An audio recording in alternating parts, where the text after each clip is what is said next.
Hey, how's it going? It's JPChivalry going live with Monster Prom. Even more. But hey, it's the first day of the new schedule. I feel okay.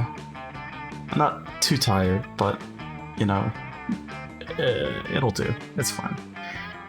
But yeah, so this morning we did an impromptu stream session because I woke up early. I don't know if that's gonna happen tomorrow, but yeah, we woke up early and then, yeah, worked out, did the things, and then, here we are. Why am I reaching for the controller? I don't need the controller! But also, I think my Fitbit is done charging. I think we can squeeze in like 3 attempts, maybe? It's 5:30. Maybe 4. Maybe 4 attempts. If we read fast. And we're good. And don't dawdle too long on the some of the choices. We'll see. Yeah, let me charge my phone. My phone is making noise. Thought I muted it. It's weird. But anyways, yeah. It's a Monday. It's January 4th. I keep thinking today's the 5th, but no, it's tomorrow.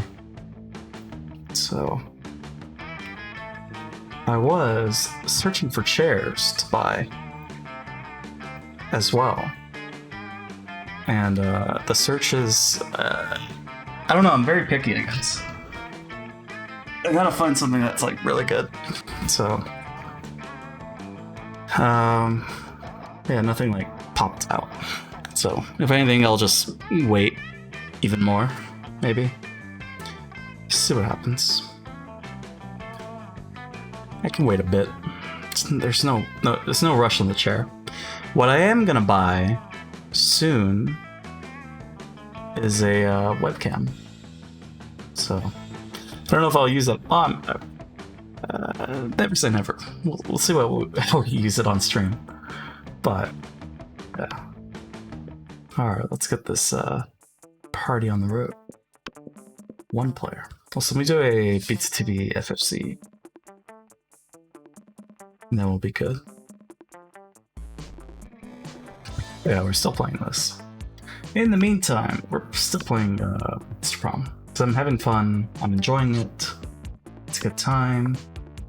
We're gonna stick with the green because what? Because of the variations, right, for each of the dates. I forgot. So, you have to stick with them. Because there's photos to be unlocked, and you can only unlock it with certain characters, right? So, let's name him Ponyo. And let's go. Escape. Escape. Democracy is just broken. What would be the best way of choosing the leaders of modern society? Create a reality show called America's Top President. The candidates. Oh, I think we've already read this, right? Bear should be our president. So we're trying to get Vera. Most heartbreaking violence and wins.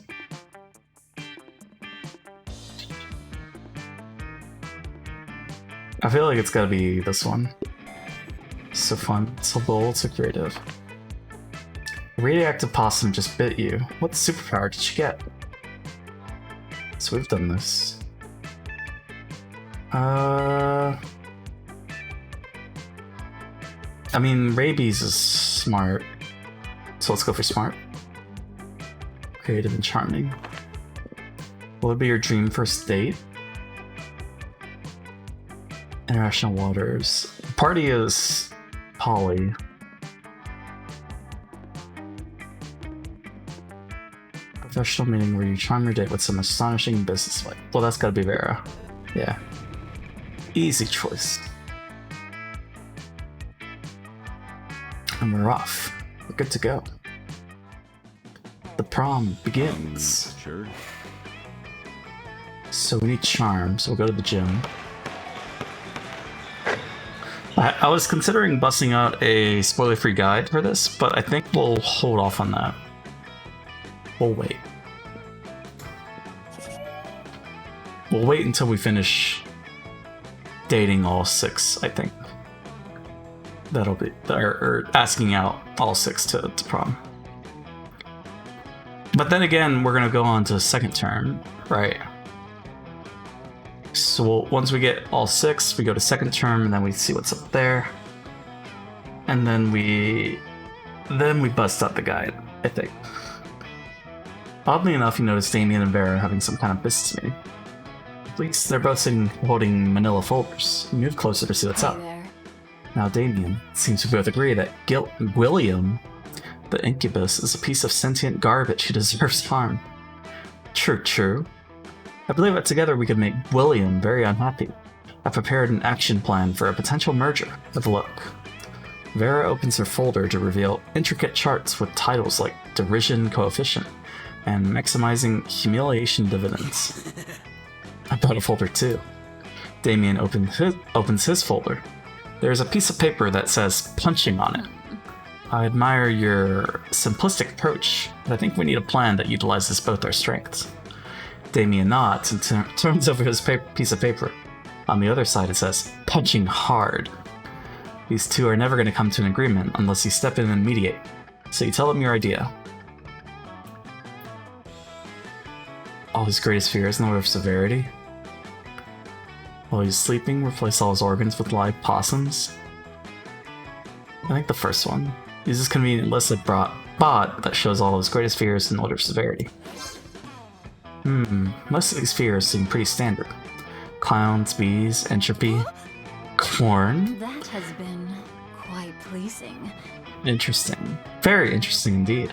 I think we'll be able to accomplish some marvelous things with this list. Does it say punching on there anywhere? Yes, but it's at the bottom of the list below libraries and fish.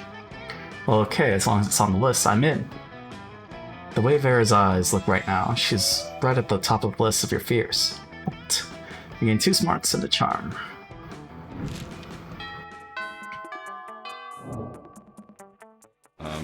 Sure. So she's with Scott.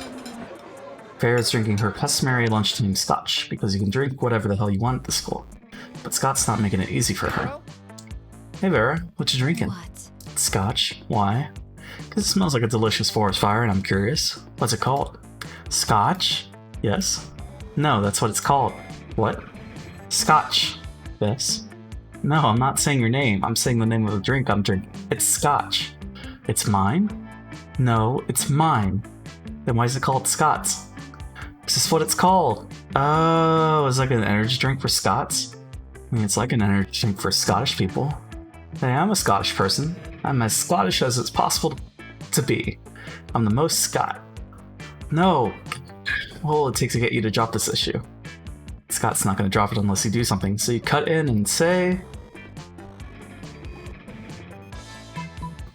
You're right, Scott. Drink is your birthright. No, it's gotta be this one, right? Yeah, it's called Scott's, but today is opposite day, so everything that's Scott's is actually theirs. Like, maybe, right?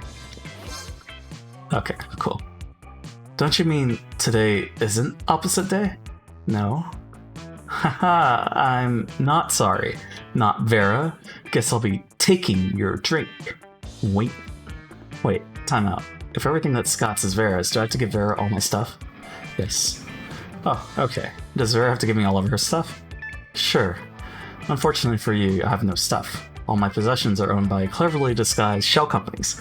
Now hand over your wallet. Okay. Boy, opposite day sure is the best, isn't it? It sure is. After Scott leaves you alone, you and Vera definitely don't spend all his money on cooking. Wow. At school? It's wild. Sure. So I think we go for the store first. What's up? Oh, you miss me in my shit? Huh? Worry no more. All the shit can be yours if you have the money. Not me, though. Damn it. Why isn't there? Boldness? A fake badass tattoo. Has flames and a skull and even a knife. With this, you can murder your enemies, go to prison, make everyone your bitch, and then murder them too. And go to some kind of super prison. Street cred plus 9,000. Thank you. Fake badass tattoo. Have a good one.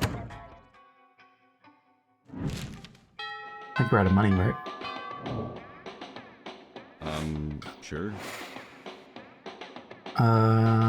So creativity, so the auditorium.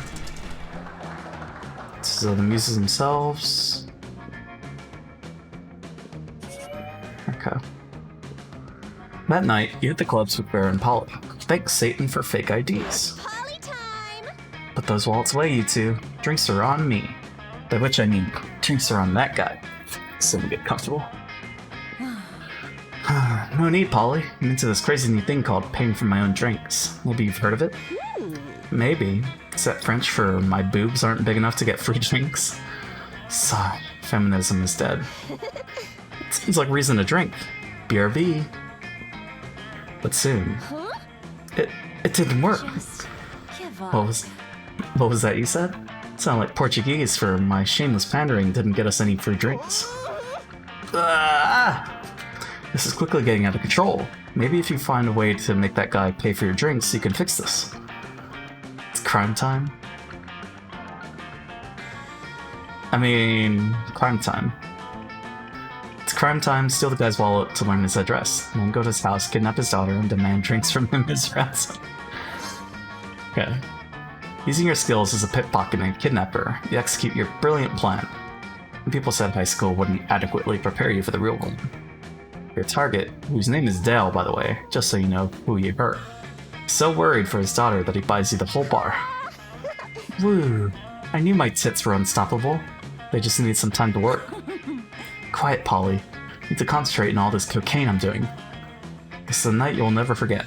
Owning a bar is great, but the real treasure is the times you shared and the lives you ruined. You gain 3 money!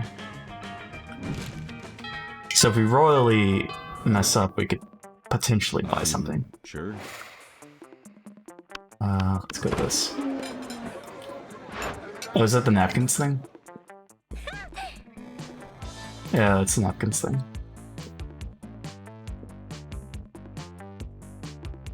So we already read this one.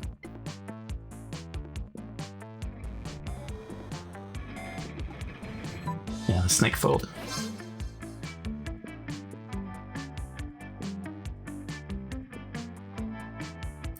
So we don't actually get like any stats from this, it's just more fighting between the two, right? The reward for running Miranda off is a one-on-one lunch with Vera. Never felt so alive.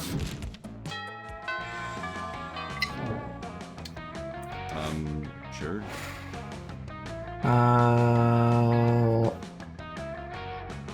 Fun? Charm?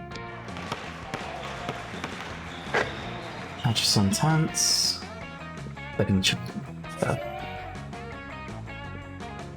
Without warning, Vera pulls you aside and hisses in your ear. Oh my god, the stalker's back. You follow her pointed finger and see a guy dressed in a white toga and weak sandals facing away from you. Looks like a creep. He's been following me everywhere. He thinks I don't notice him checking me out in that mirrored shield he has, but I totally do. It's such a chore being this beautiful all the time. How am I ever gonna get rid of him? Why not bribe Zeus? Threaten to feed a damsel to a sea monster? That'll distract him. Bribe. I think bribe, right? He looks Greek, why not bribe Zeus, king of the gods? Not so wealthy? Damn. With all the money left in your bank account, you go to the liquor store and buy a 40 ounce of King Cobra and some Pez. You pour it all out in the parking lot and look expectantly up at the sky. Lightning strikes you. Twice. Good God. So pathetic. I'd rather take my chances with that stalker than slum it with a poor person who deals us a lightning rod. Because we didn't have money. So that's why. Because you blew all your money at the liquor store, you don't have any left over for your hospital bills. You lose boldness and money. Great. So maybe we need like 5 money Sure. before doing that. I'll go for fun.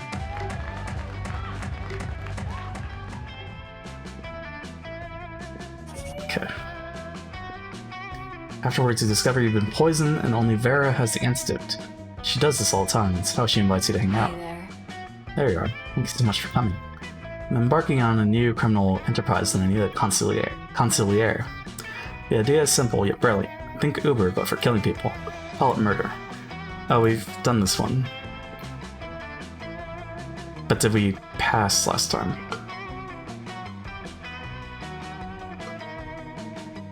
Oh, I think we did viral marketing that failed.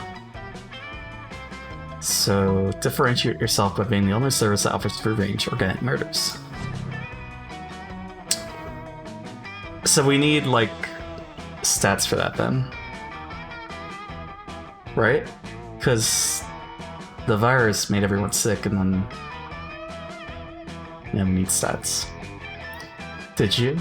Did you just say free? You tried to explain that you said free range, not free. You said it again, twice. Don't you know I'm allergic to free? If it's free, how will I make money? Oh god, I think I'm going to anaphylactic shock.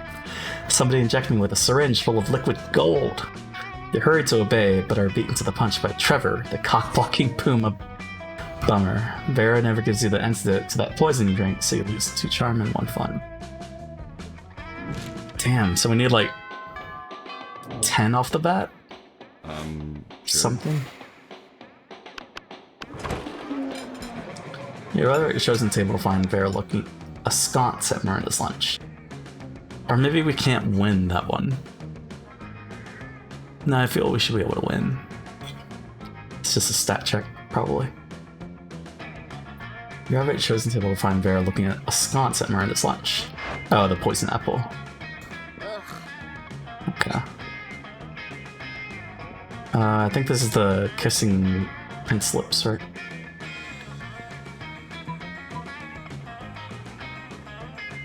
Yeah. Marvelous idea.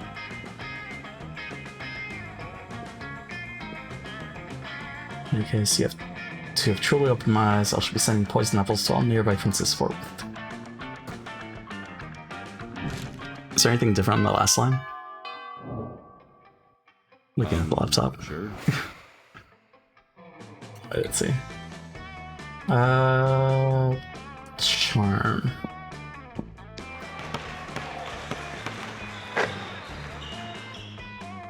Oh yeah, self-worth. BFF.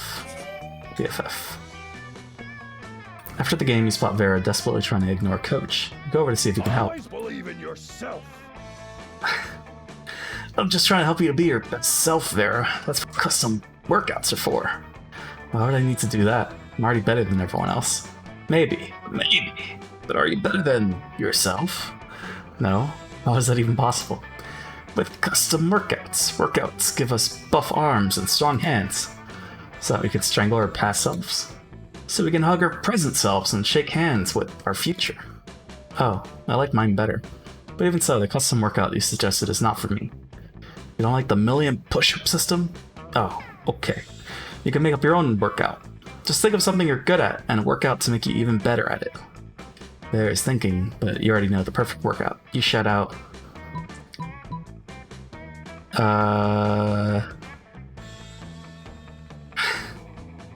I mean, that's like... money related. Which I guess she likes, right? But is that appropriate? I don't know. Maybe she... I don't know. We'll go for it. Deadlifts. You'll need the strength when you're lifting bags of gold coins out of your enemy's vaults. Damn it. Excuse me? Think I'll be lifting bags of gold out of my enemy's vaults myself? What do I look like? Someone who doesn't know how to hire minions? In fact, why even lift the gold out of the vault when I can simply murder the owner and take possession of the entire vault? Clearly you haven't heard the Oberlin family motto. Work smarter, not harder. Copyright Oberlin 2018. Anyone else who says this owes us royalties. But that's what I always say too. Except when I say smarter, I mean harder. So what do you say, Vera? How about that workout? Workout? You owe me royalties for alluding to our family motto. Once again, gym class evolves into a protracted legal battle. We lose money, and damages, and fun and boredom. Damn. My money! Sure.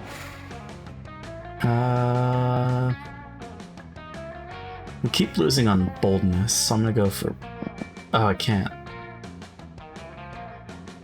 Let's get the charm. I just want the charm up to 10.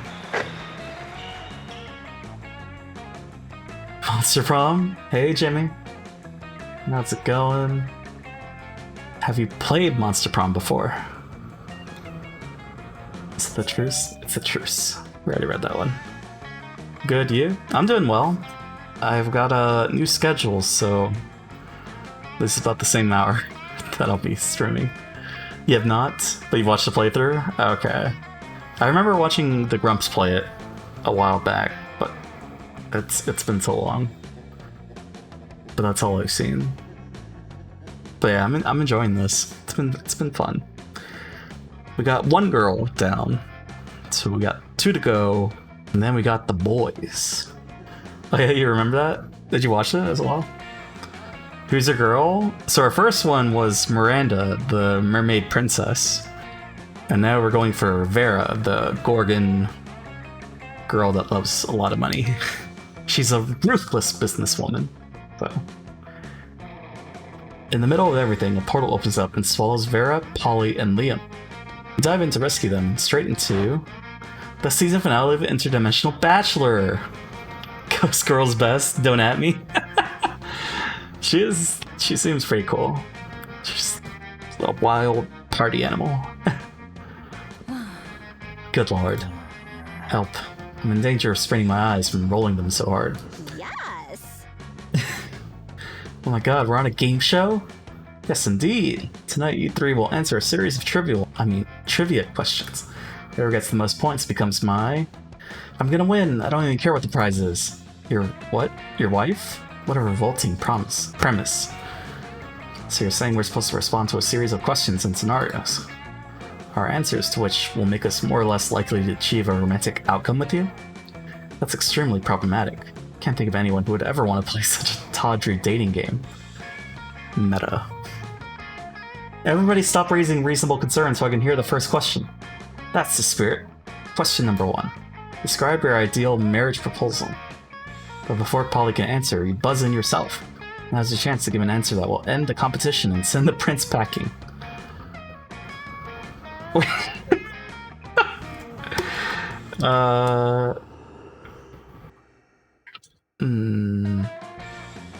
I feel like it's gotta be the bees. So, jaw unhinges, bees pours out. Oh my god, yes.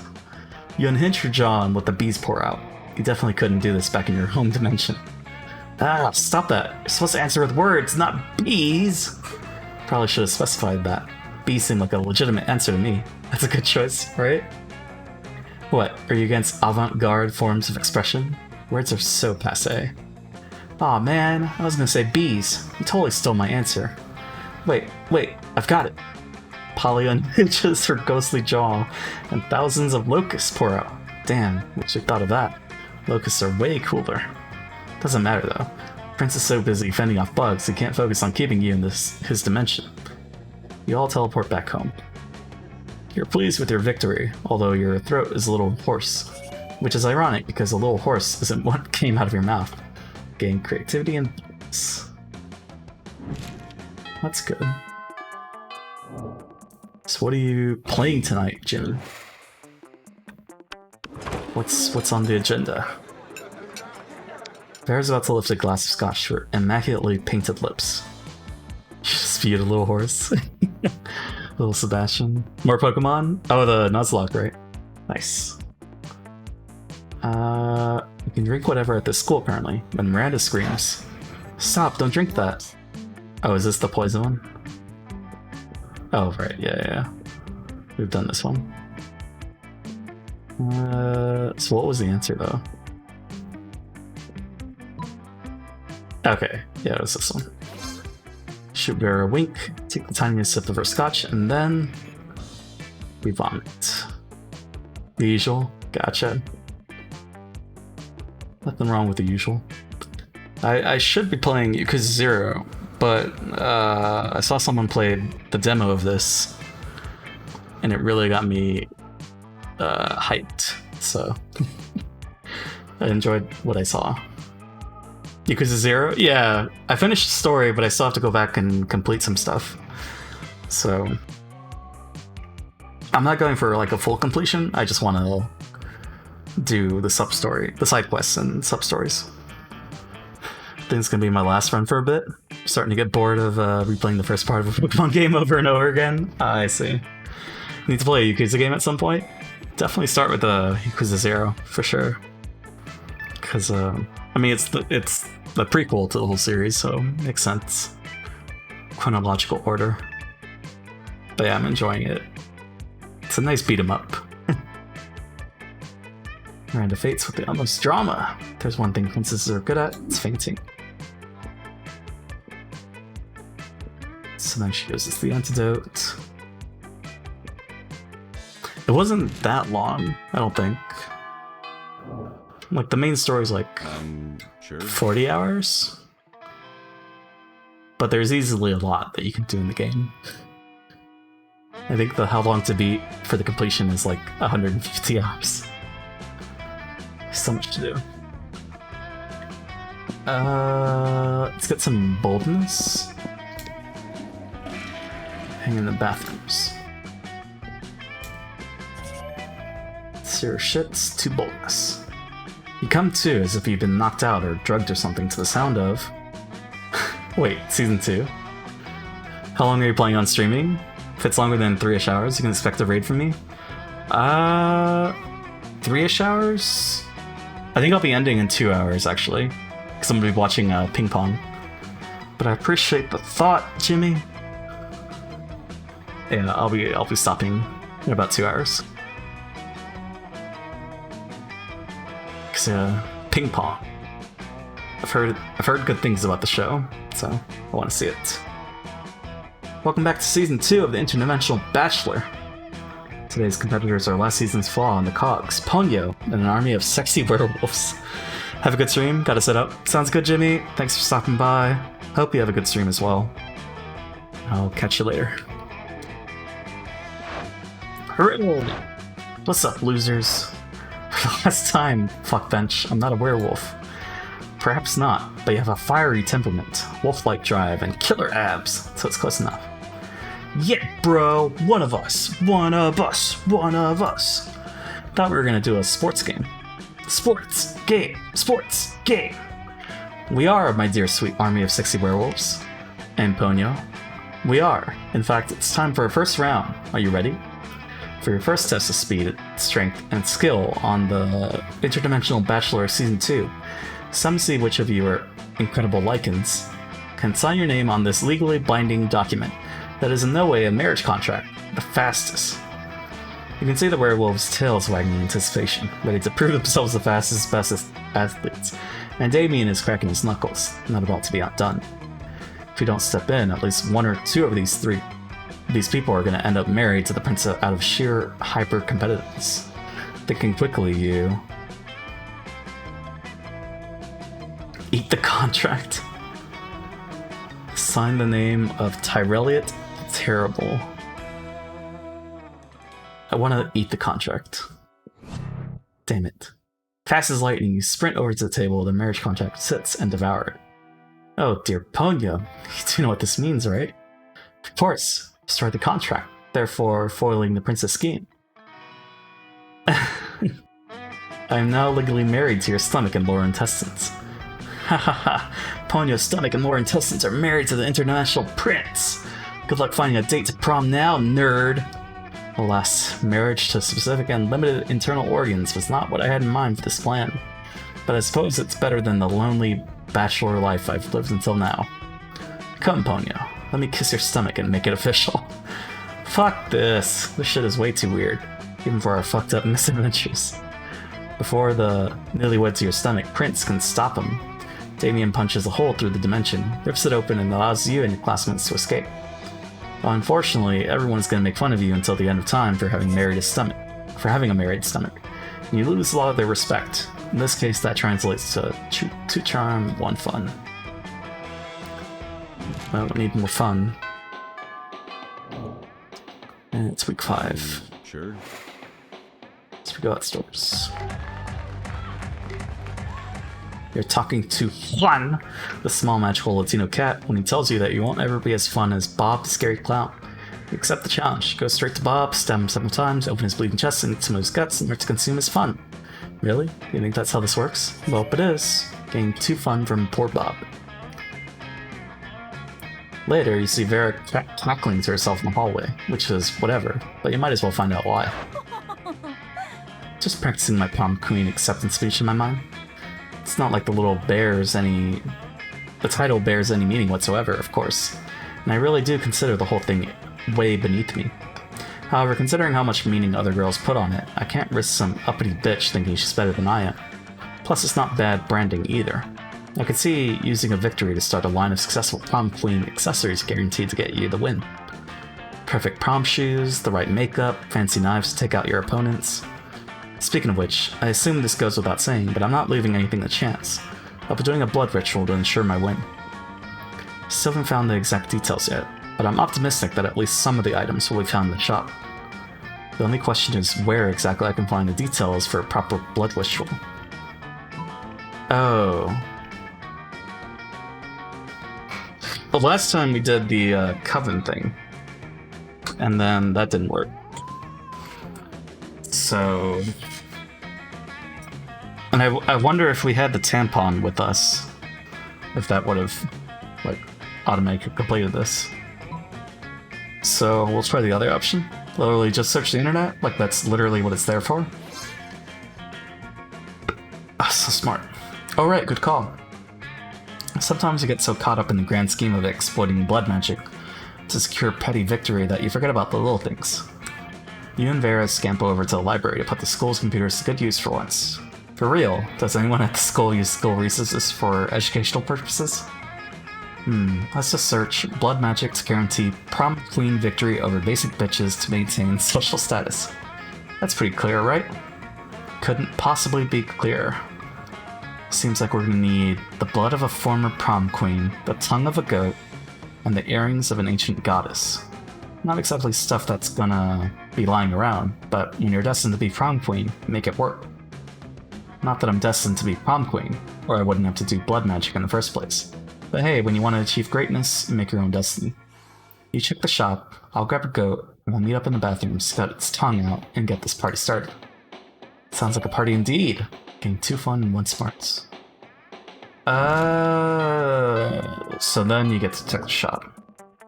And then you buy it. Okay. Let's go to Vera. Watching Vera eat is usually pretty disturbing. Her snakes eat at the same time she does. But at least it's usually quiet. This time, however, Scott is doing his best to change that. Touchdown! Go, Lefty! Gobble that mouse! No, watch out for Wiggles coming up from behind. Use that tongue. Go! Does this every week or so. Whenever my snakes need a meal, he seems to think snake eating contests are a competitive sport. Also, I don't think he realizes that an actual snake eating contest would probably involve people eating snakes. I tried charging him for tickets to get him to stop, but he actually pays to do this. Keeps track of each snake's statistics on a little index card. He's even given them names. Go Slither, go Bendy, go Sanchez, go Snake. Those are their names. Wow, no matter how much he pays for the tickets, it isn't enough. It seems like a really tense situation. You resolve it in the only way you know how, by opening your mouth and yelling. Also, are we dropping frames? Okay. We'll wait for that to settle. And we're back in the green? Cool.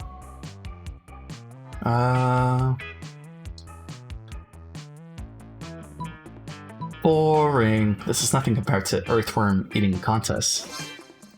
What? There's a more exciting sport than snake eating contests? You gotta tell me about it. Oh yeah, earthworm eating contests are literally crawling with suspense. Even better, they're going on all the time, with thousands of players in each game. Thousands? Where's the game? Where do I go? Anywhere there's dirt. Anywhere? There's dirt in so many places. So many places that aren't here. Get going. Sports, that game, or whatever. I will, Vera. I will. I swear, one of these days he's gonna decide choking on his food is a sport and die. While you hope Scott doesn't actually die, the main thing on your mind right now is how Vera's smiling at you. Nice.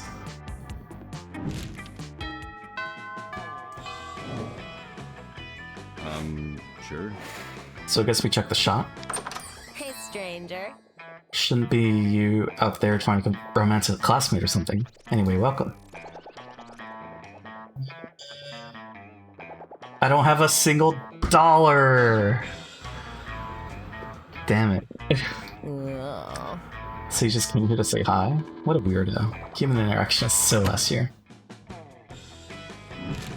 I should have bought the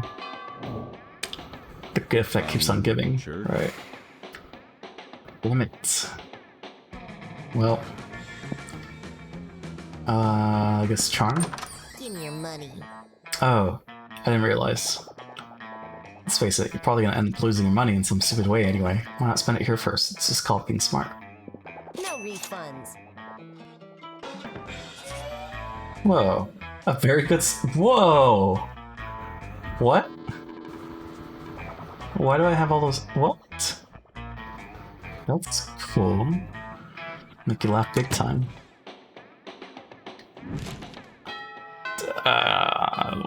We should totally get them. Sure.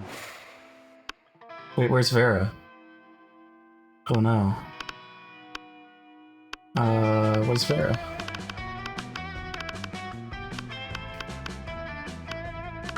What's up? Hey, last night I read this article on how money causes pocket cancer in the long run. You don't want to get pocket cancer. Quick, give me that dangerous money you have in your still healthy pockets. Damn. No. My stuff isn't good enough for you? Not cool. You know what? Maybe you aren't good enough for my stuff either. Damn. So we didn't get to do the blood ritual. We have a lot of stats, so I mean... she should like us. Unless she likes money, in which case... that makes sense then. That day, an epic dodgeball match takes place. At one point, you're about to be eliminated by a player from the other team. But suddenly you convince him not to throw the ball at you with a heartfelt speech about the importance of everyone's lives. The player bursts into tears... okay. Soon after, you're hurried away to join Vera for an after-school rendezvous. She's arranged a romantic evening at the stock exchange. There you are. So happy you've joined me here that I've momentarily forgotten my hatred for all beings. You what? You thought we were going to dinner? No, silly. How am I supposed to make a profit at dinner? If you're hungry, just eat some money. There's plenty of it lying around. Look, I invited you here because I wanted to share something really special with you. See all these people here? These sociopaths screaming at each other in $10,000 suits. This is my family. Well, not literally, I've never met my birth parents. It's more like a room full of my worst enemies. What's family after all, but a room full of your worst enemies? Anyway, enough chit-chat. The real reason I brought you here to help me make money. Make with the stock tips. You know absolutely nothing about the stock market. That's never stopped you before. You tell her.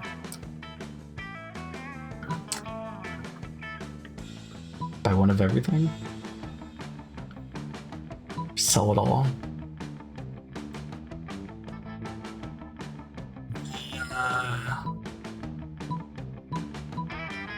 Buy one of everything. Damn it. That's gotta be the stupidest things I've ever heard, and I've heard Scott talk about his favorite butts to sniff. One of every stock? Do you know how many stocks there are? Do not, in fact, know how many stocks there are. You guess 6? Significantly more than 6. Most of them are things like Remulio's day-old fish salads and Shitty Business LLC. But look, here's one called Money Hole. It's a tech stock that promises to be a brand new way of basically setting your cash on fire. Or why not invest in this one, Racebook, a social network for racists. But even if I bought all these terrible stocks, it wouldn't nearly surpass my worst investment by far. All the time I invested in you. Devastated. We flee home.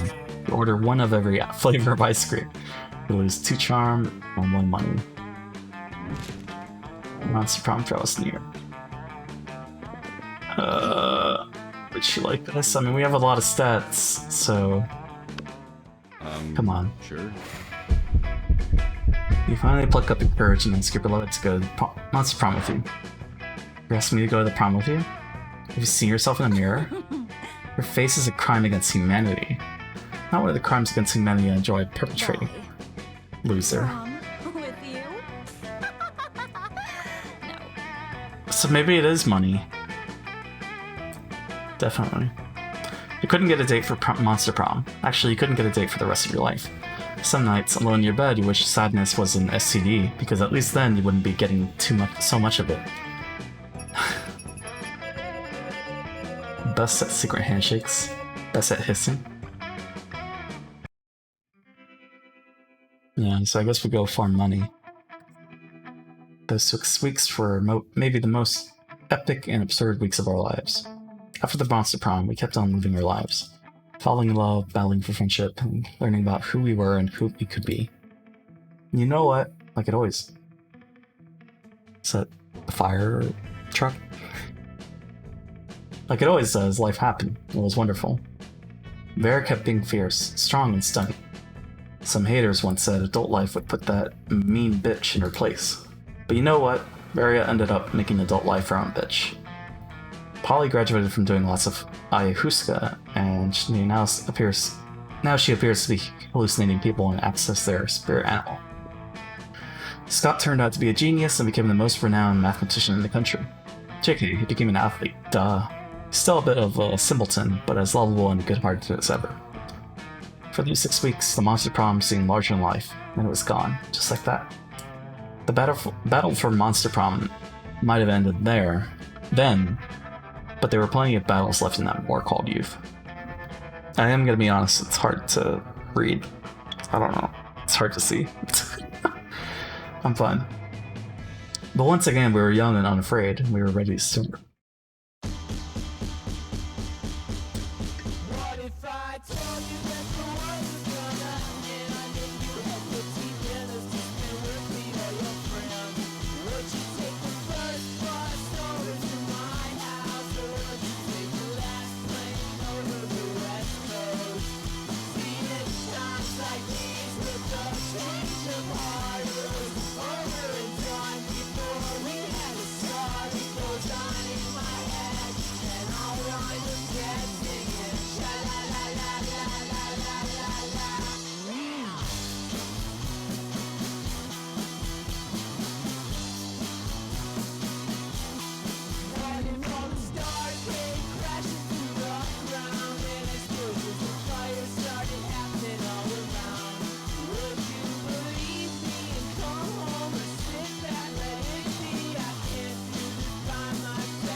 Oh man.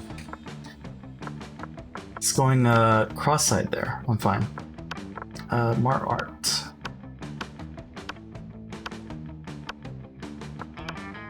So Liam design? Wait, with a mustache? Huh. Redmond fan art. Wispy what? Alright, well, now we try a run where we just get all the money. And then we see if she does the... which event? The tampon blood ritual? Let me try that. It's 613. Excuse me. It's gross. Ah, that was all. That's that pay away from today. Okay. So, what did we choose? We chose Ponyo. Let's go with a. I don't know if it's spelled this way, but yeah, cool. from Princess Mononoke. Yeah. So skip that. And skip that. You get the chance to produce a movie. It's based on... Well, this is new, I think. Something about superheroes, but with a love triangle between a beautiful yet somewhat relatable girl, maybe she's always stating she's a mess, and two of the super hot superheroes, which are also like vampires or pirates or both. Instant hit. So we get comfortable. The most influential Russian novelists of the 19th century have gone nuts. They don't remember anything about last night, and now they can't find the manuscript of the brothers Karamazov. Dostoevsky has to deliver it today! Two cool guys walking away from rad explosions, and they don't look at the explosions. They don't give a fuck about the explosions. They reflect on life and love, but it is super dope and kick-ass because they do so walking away from never-ending explosions.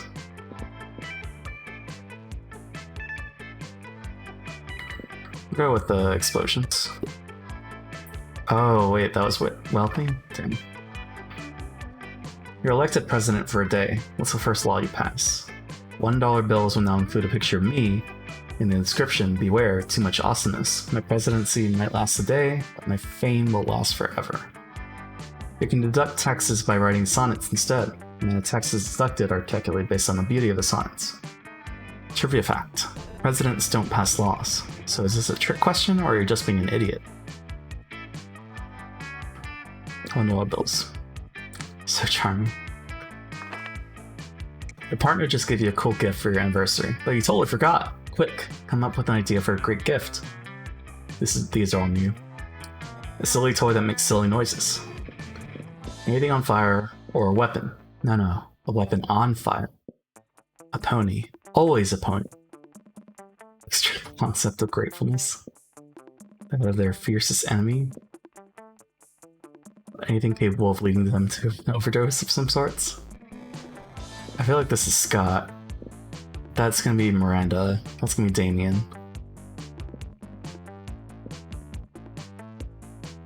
I feel like this is Liam and this is Vera. Yes. Okay. Cool. I didn't see if I was right on the other ones. Let's more focus on Vera. Sure. Alright, so let's just focus on money. That day, you spent some time in the library of PCs, playing some good old online poker. Gambling seems like a stupid and dangerous decision. But who cares? This time it paid off, so fuck it. Gained 2 money. You look up to see Scott approaching Vera, who looks confused. That isn't unusual for Scott, but he decides to eavesdrop anyway. Hey Vera, you're mean, right? Aw, you noticed. And you're a girl, right? Aw, you noticed. Well, I was watching this high school movie the other day, and there were these mean girls. And the mean girls were... mean? Cheerleaders. Now, I know you're not interested in being a cheerleader, but maybe you could do something to help the football team? I mean, according to the movie, high school athletes and high school mean girls are natural allies, right? As much as I hate to admit it, you do have a point. I suppose you have some idea of what I should do. Oh, that blush. Well, I don't really do ideas, but I'm sure your cool here has a great idea. Tell her. Maybe look at you. Well, what's your idea?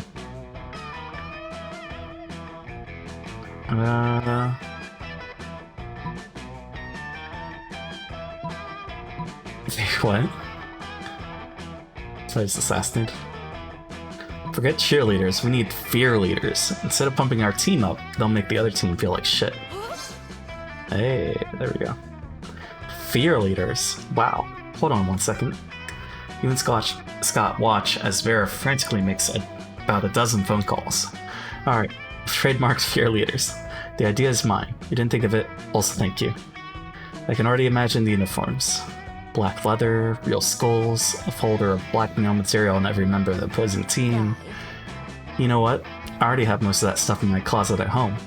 I'll have a prototype by this afternoon. Vera skips off to her closet to recreate this terrifying new uniform.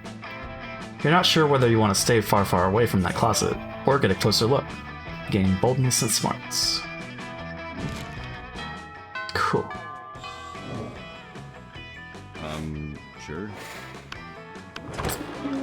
You chose the table to find Vera looking askance somewhere in his lunch. Oh, the poison apple. Ugh. It's crazy that we've already, like, exhausted all these.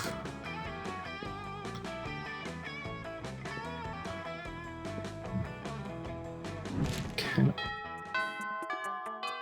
But if anything, it makes it faster, I guess. Sure. Library? What's up? So if we can't buy the thing, then I guess we buy the gift that keeps on giving. Thanks. Believe it or not, this is a very religious thing. So we're doing this again. Okay. If I remember correctly, Sure. I think I know what we're supposed to do for that. They mine some bitcoins. 2 money. Spot Vera and Polly discussing something. We've got to get in on this conversation. It's bound to be something nasty. Hey. What? Are you going to that party tonight? At Del the Mummy's crypt? Dog Star is aligned with Venus or so his parents are beings of pure energy for the weekend. He's got the place entirely to himself. Might stop by. Yay! Okay, so listen, Scott's gonna be there too. Excuse me. And I totally want to spike his drink. Not bad. Now I'm interested. What are you thinking, laxatives or Viagra? Gross. Lame. I was thinking something fun like shrooms. Mediocre. Shrooms don't even dissolve in his drink, you idiot. You there, back me up on this. What do you think we should put in his drink? Yeah, make it something fun, like shrooms.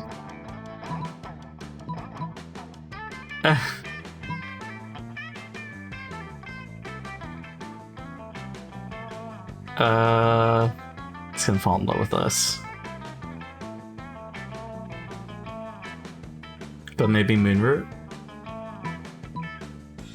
I feel like Vera meant like that, maybe. Moonroot. It induces werewolf transformations. He'll be a literal party animal. Damn it. Don't you know anything about animals? Dogs and cats always bark when ghosts and witches are around. We won't be able to shut him up all night.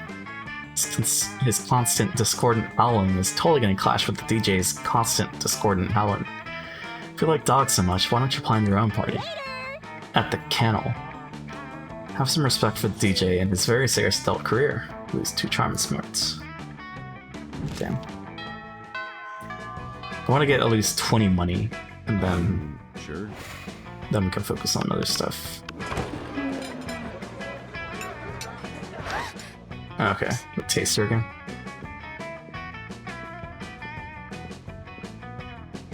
Okay. Pretend to be poisoned.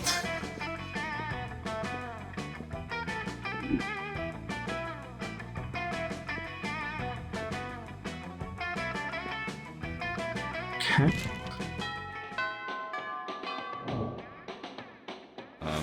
Sure. So good for the library. That day you spend some time in lighter PCs managing your start kicker. See lots of people with a sensationalist video and impossible promises. Nice. Gain 100,000 money, but almost everything goes to cover costs and you only keep 2 money. You're intrigued by your new little toy when you feel that temperature oddly rising. Are you catching a fever? Or is it... What's up? Hey dumbass, what's that? Huh? Why are you playing with a little guy taking a shit? Is it some kind of weird new G.I. Joe? Oh, classic mistake. No, Demon, this is called a caganer. You wouldn't know, of course. It means shitter. It's a religious thing here in Spanish. So... Whoa, that's crazy. So it's the same, right?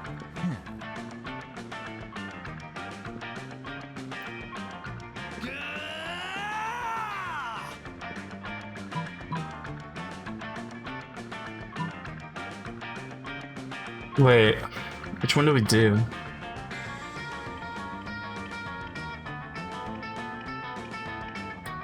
I feel like we did the second one, right? Catch a real shitter and interrogate them about it. Before Damien's head implodes, you take both him and Liam into your car. And just to be clear, by your car, I mean just a car, but fuck the concept of ownership, am I right? Drive to a nearby gas station, rush into the public restrooms, and draw an innocent guy who was taking a shit in there. Draw? Then you drive to the nearest police station and you politely ask to use one of their interrogation rooms. As you've been an exemplary monster citizen lately by committing not that many murders, they decide to reward you with their best interrogation room. And so you go into full interrogation mode by playing the classic bad cop, worst cop strategy. Loser. You, fucko, tell us the truth. Why did the Calderland Pete put a shitter dude next to the birth of Jesus? What? Who are you? Why am I here? I need to finish pooping. Please. You won't finish shit till you answer us, fucking fucko. Damien then hits the random guy with a rolled newspaper. Do you realize this plan makes zero sense, right? This confession makes zero sense, and you better start spilling the tea or we'll punish you in ways you'll never imagine you could be punished. Who are these Catalans? I swear I never pooped next to Jesus. I just want to go back to my family and also finish pooping. Please. Yeah, never poop next to Jesus. That's what everyone says. You know what? My patience has a limit. Give me that. Damien steals the poor guy's passport and starts doodling on it. See? Not bluffing, fucko. Now you're banned from visiting Sweden. Keep fucking with me and you can start forget about visiting Portugal. The dude starts crying, even though all Damien has done is doodled an angry face in his passport and scribbled, "I'm a stupid fucko" on it. Can we agree this is going nowhere? You know what, Liam? Sometimes you're right. Sometimes justice is not served. This is a grim, dark world. Let's regroup and think of a way to crack this case. Man, my eyes are tired. We have been up since 2 a.m., so that makes sense. If I had a webcam, don't draw cat faces on my face. Okay. I'm fine. Okay. Let me just drink some more real quick. I feel like during the credits I'm gonna go wash my eyes so I can try to stay up. Maybe that'll help. I don't know. This one doesn't help that my glasses are dirty, probably. Probably. Maybe that's better. I don't know. Finally. And you cool, brilliant plan. You're like the ultimate detective or something. But this seems to be the fucking mother of all mysteries. I think we have a long way ahead. Get ready and buy some snacks. It's definitely a dumb plan, but whatever. You got to steal a car, make some weird memories with Damien and Liam. Cheers to that. I'm getting 2 smarts and 1 pass. At least now I know what to do when it comes to that. Sure. Library. That day you spend some time in library PCs, sending malicious spam emails in the hopes of stealing other people's monies. Lovecraftian Prince needs your assistance. That doesn't sound very nice, but who's really the one to blame if they respond to such a blatant scam? Lose 10 karma, which isn't a stat in this game, so who cares, and you gain 2 money. See Scott and Polly huddled around a computer wearing their custom Paint Master shirts. They're just like their regular clothes, but they say Paint Masters on the back. When you get up close, you can see that they're looking confused and frustrated. The internet should be a natural home for the prank masters. But we don't know the first thing about pranking online. How do you even fit a whoopee cushion through internet? And who would sit on it? Kilobytes? Those are exactly the kinds of hard-hitting questions we need to be asking, Scott. But I don't have any hard-hitting answers. Help us. Help us prank the internet. Online.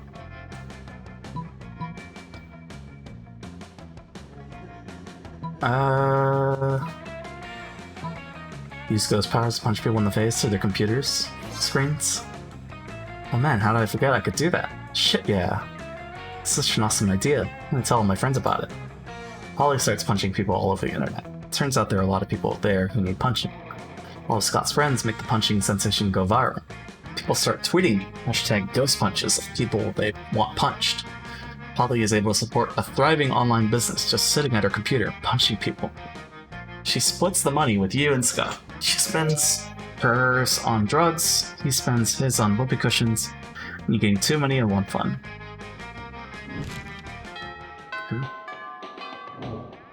Almost, Sure. 20 money. You arrive at your chosen table to find Miranda folding napkins of air. So it's a napkin one. Okay. Snake fold.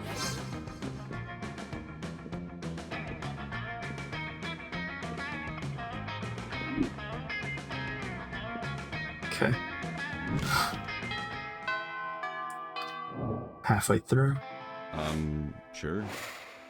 Depending on how fast we finish this, we could do like another run after this. Library. I think he spends some time in the library PCs playing some good old online poker. Gambling seems like a stupid and dangerous decision, but who cares? The time paid off, so fuck it. Give me 2 money. You're having a very interesting argument with Liam on which would be Plato's favorite emoji. Were he to know what emojis are. We narrowed it down to alien face emoji and paella emoji, when Damien interrupts. What's up? Hey, I hereby summon the shitter squad. Lame. Please don't call us that. We'll submit your petition to the higher powers, Liam. But now, let's focus on what's really important. Kaganer. Fucking metal. So I did some research on this Catalan people and their traditions. And oh boy, they fucking rock. Each tradition is more badass than the last. They do this thing called calcotades? Where they eat these calcote onions with their fucking hands while drinking wine in the most ludicrous ways. Because fuck glasses and silverware. Also, there's this Cory Fox thing where they basically dress as devils and run down the streets holding pitchforks that end in fireworks while dancing to the drums. They're fucking savages. Then I found out about this other thing called castellers, which is a thing where they do in their festivals where they build human towers just because they can.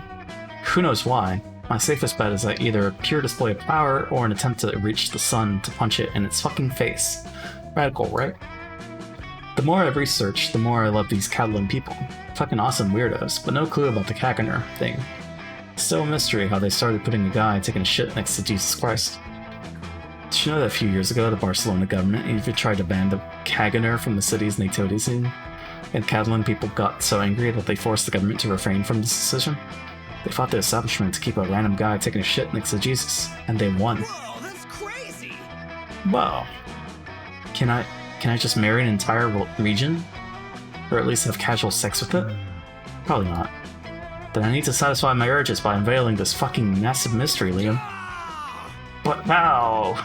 I mean, even if the tradition has been there for the last several centuries, we don't even know if it's a real depiction of what happened 2,000 years ago during Christ's birth.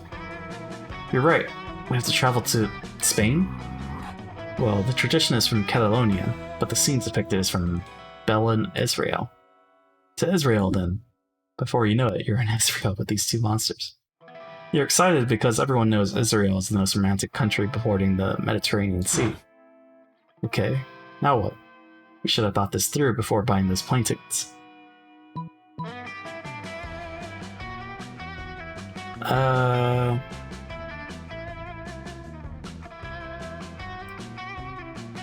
Check the security cameras. I mean, it's from so long ago. But maybe in this world. Go to Berlin, collect all the shits in the vicinity. I mean, nobody wants to do that, right? Go to Berlin, check all the security cameras, know once for all if a guy was taking a shit while Mary was giving birth to Jesus. Hey, alright. Great thinking as usual, you cool. I think you could technically label it as some sort of thinking. Liam, focus. Which story do you think is the oldest one here? So its camera could have accidentally recorded Jesus' birth. Do you really need me to answer that? Not really. Look, Blockbuster. You know what a Blockbuster is, guys? It's a thing that used to be called a video rental store. Back in ancient past, the Romans and the dinosaurs used to buy physical versions of Netflix movies in those places. But back then, the concept of buying wasn't fully developed, and they were forced to give the movies back after a few days. I'm sure they were there when Christ was born. Let's steal its security camera tapes. And so you do, because you're way past the point of being judgmental at the act of stealing. Start checking the tapes. No, this is from last Tuesday? Christ's birth happened way back. Like 3 weeks before that, at least. Yes, at least. After checking 4 months of tapes, the rest of the footage is blank. What a shame. Probably erased all the records past 4 months. That's what they want us to believe, Liam. What I believe is they're trying to hide something from us. Something that might or might not have happened 4 months ago, when Jesus was born. I don't know where to start. Me neither. Oh, you're cool. You've been astute as always, but whoever is keeping the Kaganer secret from us seems to always be 2 steps ahead of us. For now. Can we go back to school? Sure, but let's visit some shit first. Then you go into a very tongue-in-cheek montage of you 3 having a great time in Israel, visiting all the historic landmarks and doing all kinds of silly shenanigans. For that, you win 3 fun. Nice. Radical. Sure. Need more money. That day, you spend some time on the library PCs, managing your start kicker. You deceive lots of people with a sensationalist video and impossible premises. Okay, so that's the same. Spot Vera at the computer next to you, deep in contemplation. You offer her a penny for her thoughts. One and only. My thoughts are worth significantly more than a penny, but I'll invoice you later. Trying to launch a new legitimate business venture. I'm sorry, I mean scam. But I'm not sure how to best recruit customers. I'm sorry, I meant to say gullible suckers. I've gotten in trouble finding victims in real life. My snakes use their tongues to smell weakness. But snakes can't use their tongues on the internet. I know, I was surprised by that as well. So any ideas?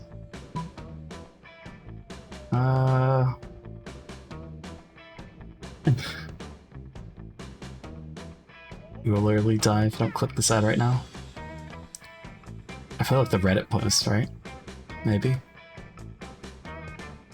But the last time they did the social media thing, they didn't like that. So maybe flashing banner. Scheme.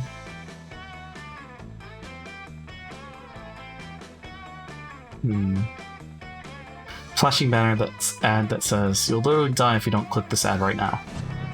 Damn it. Interesting. I'm intrigued, but could you show me a design mockup so that I can make a final decision? You open up MS Paint and enthusiastically create the best ad you know how to make. Show it to Vera with pride. I see. Is there a reason you chose a brown on brown color scheme? Or why the first half of literally is in an entirely different font than the second half? I'm afraid that my accepting this as an advertisement would make me an even bigger sucker than the people I intend to scam. Excuse me. By the way, it's spelled ad, not ag. You knew you were spelling that word wrong. You was too smart to want creativity. I wonder if that was another stat to check. Because I wasn't smart, Sure. creative. Well, take your seat beside arguably the 2 coolest monsters in the most spooky high. Here's hoping you can keep up with them. Where? Are you eating mantis core steaks again? Yes, and it's delicious. Don't you know the amount of cruelty involved in the mainstream meat production industry? Yes, and it's delicious. Besides, Liam, you're a vampire. Don't you only consume things that are dead? Well, yes, I suppose, but it's always ethically sourced, organic, free-range, and human. The human population is out of control, and eating them is the most environmentally responsible thing to do. Listen, Liam, I happen to have a personal feud with every single animal I eat. Make sure to meet all of them first and ensure I'm devouring only the ones I hate the most. Makes it extra tasty. Well then, surely you can inflict such pain without going through the cruel meat industry and supporting factory farming. Isn't home cruelty better anyway? You may actually have a point there. If I get my hand in the pot, I can inflict even more effective and specific pain. I bet there's a way to make money off this too. Hang on. Somehow I've ended up arguing against my own interests here. Liam, do you want to find innovative and creative ways to move society forward?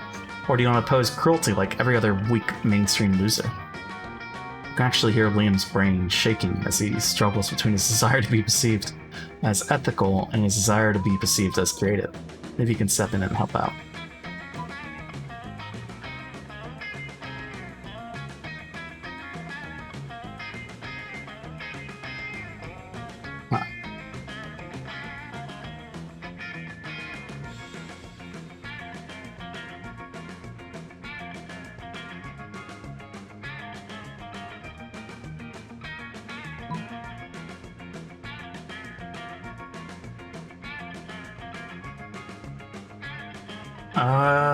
Maybe the top one? The animals you kill may lose their lives, but what about their afterlives? Instead of letting their spirits go to waste as the byproduct of the meat industry, serve their eternal souls as a side dish. Perfect! I knew there was a way to monetize. It keeps the animals from ever gaining an eternal resting place. How is it with barren animals? But now the cruelty is extending even beyond their deaths. Hell yeah it is. You're getting the ball rolling on this excellent scheme, Liam. And thank you, Nicole, for nailing down the specifics. Neither of you get royalties though. That being said, I'll get you a double scoop of Rocky Road soul with sprinkles on top. Yum? Maybe? You don't know. You've never eaten this soul before. But it sure is delicious getting Vera's approval.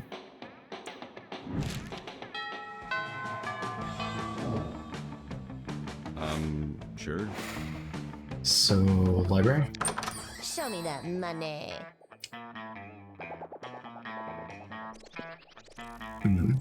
Oh, the tampon's there. So, let's take it. See you later. Yeah.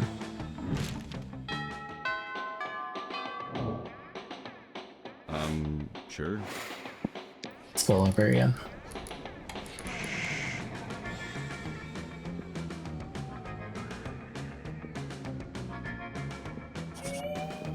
Okay. So the library has like the fewest like variations, it looks like. See Vera looking at her phone. She obviously pissed, so you decide to go talk to her. Not another dick pic. I mean, you know that's what you've got to expect when you look as stunning as I do all the time. But still, not fond of dick pics. Not at all. When are you guys gonna learn? Dicks look gross.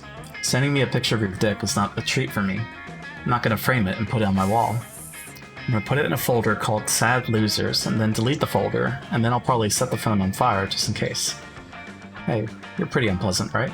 Help me figure out what to say to this guy so he'll stop trying to make me look at his wiener.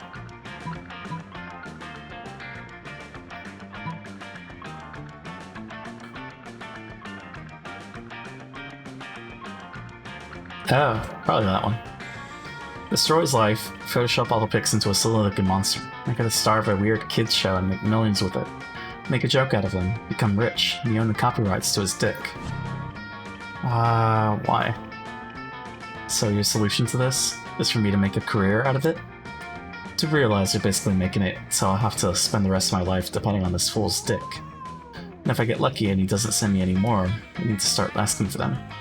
I would be financially married to this dude's dick. Does it sound good to you, genius? I guess not. I'm sorry. Goodbye. Be my guest and go marry his dick yourself. Well, that definitely backfired. Next time, let's try not to mix dicks and kids. Doesn't seem like a smart move. There's 2 fun and 1 creativity. Well, we have the 20 money. Sure. Well, Vera's not available. Show me that money. I don't know.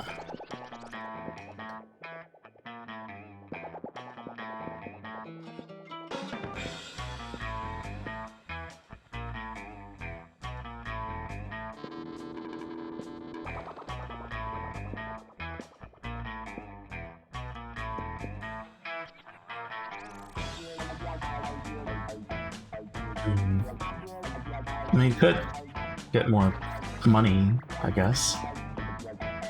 That's parties, so that's like, what, fun? It's also fun.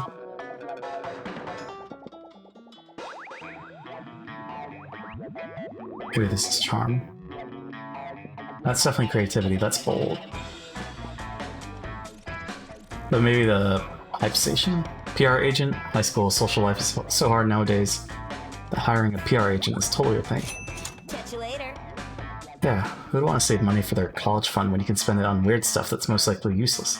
That's spirit, champ.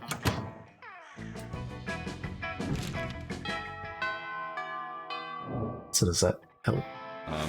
Sure.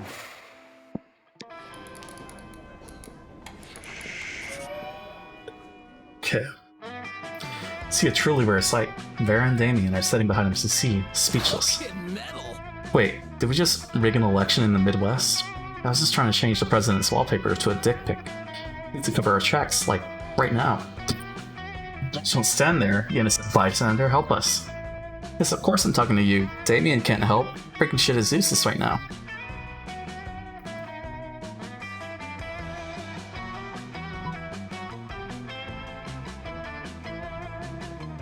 Blame somebody else, like the Vanderbilts? Miranda will be able to disprove it? Wow. And tell them necessary lies, linking the election directly to the Vanderbilts. Unfortunately, he didn't predict that they would roll with it. Later on TV, we spot Miranda's father giving a speech. We're happy to announce that Vanderbilt Kingdom has just annexed the Midwest. We have no idea where it is, but we're keeping it. Man, Miranda even closed the borders. Got tickets to a human safari in Detroit next week.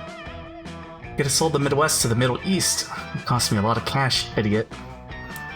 What would you call the combination of the Midwest and the Middle East? The mid-center? No, never know. It was too fun and one smart. Damn. Too dumb. Too dumb. Let's go to the library.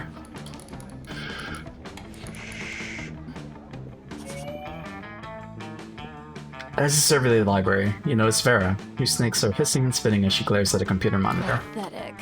This shit is getting so old. Every time I go on a dark arts forum, I have to deal with sexist trolls. Trying to call me out and prove that I'm a fake dark arts girl. Oh yeah? You like Lich King so much? Name 3 of their earliest curses. You probably just take pictures of yourself with cursed artifacts to get attention.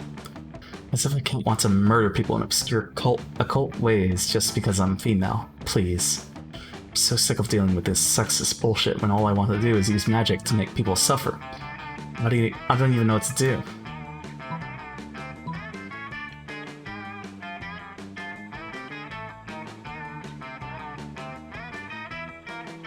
That's like too much. But maybe the essay?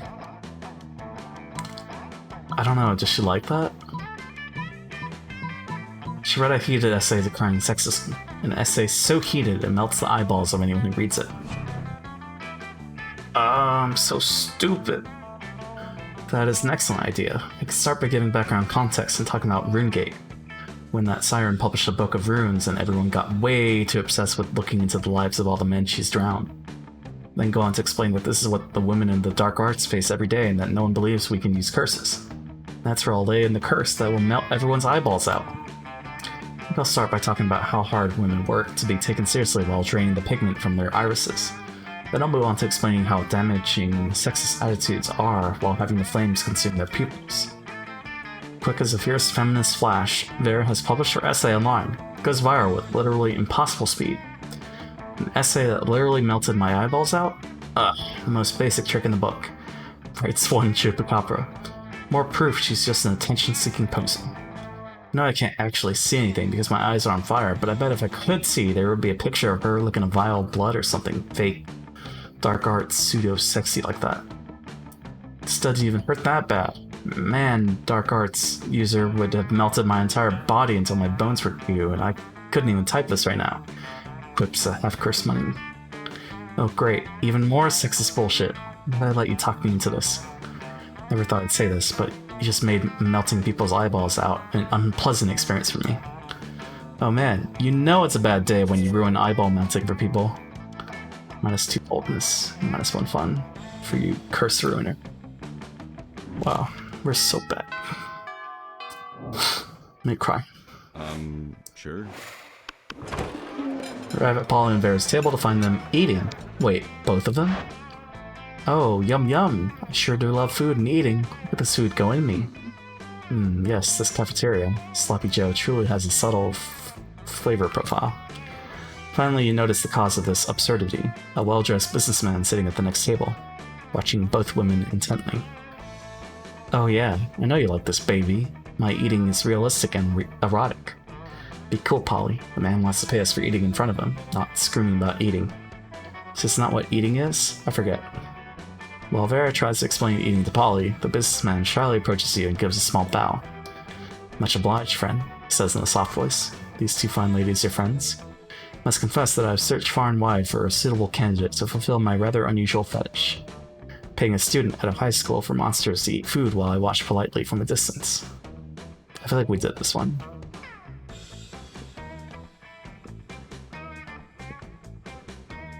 Which would be the wiser choice on my part? How many mouths she's got? The businessman strokes his chin and nods. You have a point, he says. Ghost only has one mouth, also food seems to go right through her. Such value. He's getting naked. Alright.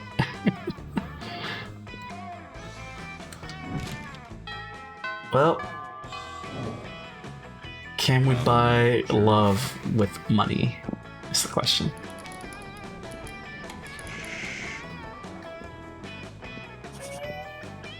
I have 20 money.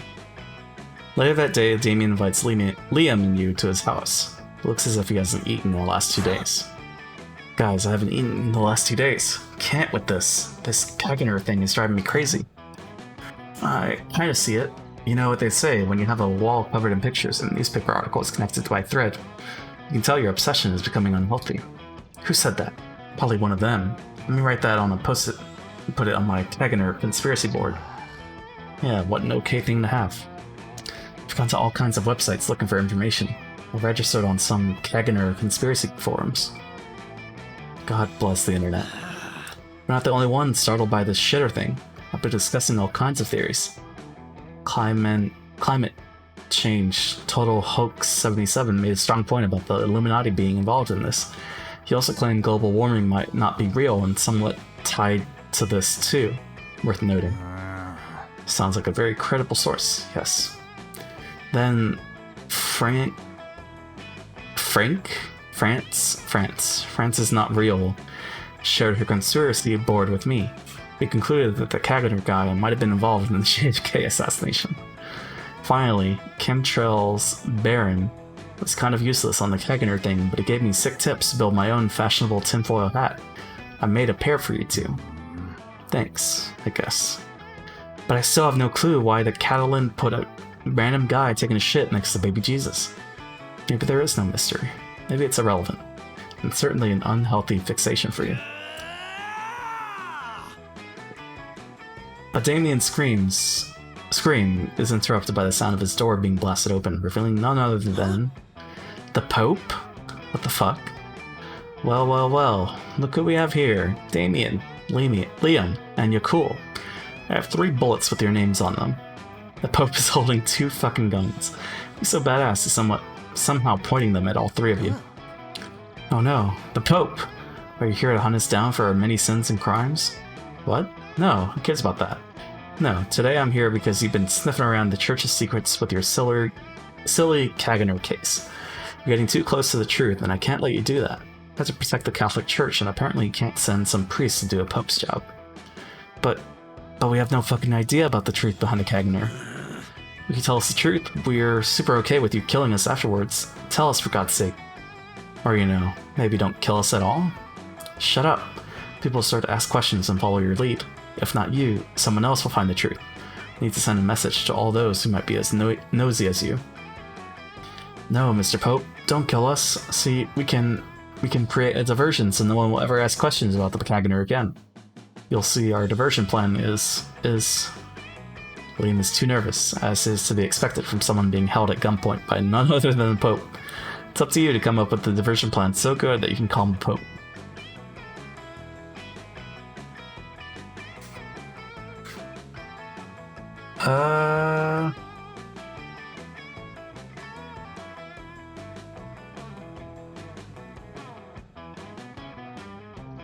I mean, like, I think the top thing would be like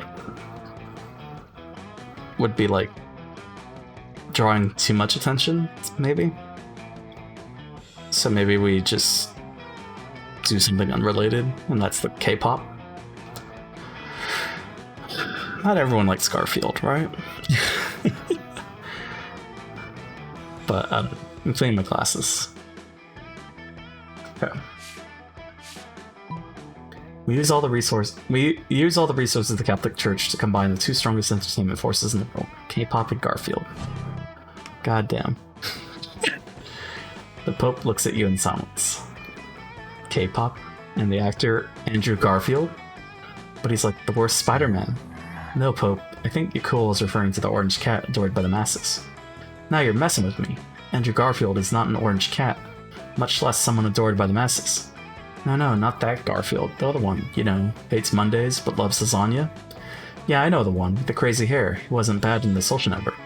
Totally not an orange cat. This is going nowhere. You're right. How about this? I shoot you in the legs, and you shut your goddamn mouths about the Kaganer, and we call it a day. Not convinced. Too late. Shoots you in the legs. Leaves. Nice. Now our legs are bleeding profusely. Get a life. Yeah, great plan, you cool. I'd be super mad at you if I had the strength. I think I would pass out. Me too. But when we wake up from fainting, let's remember to be very angry at you cool. Deal. The two of them pass out due to the massive loss of blood. You also start to pass out, but before everything goes dark, you realize you fucked up big time. Lose 2 smarts and 1 creativity. Alongside lots of blood. But we have money, right? So maybe? It doesn't matter? Sure. Maybe?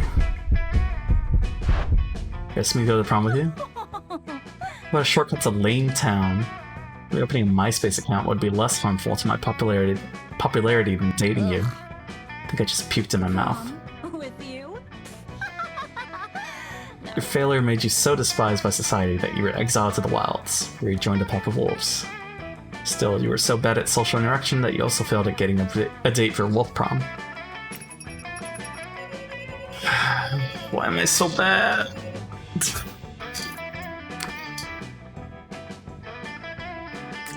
Oh man. 1,514 outcomes. It's insane. Crazy.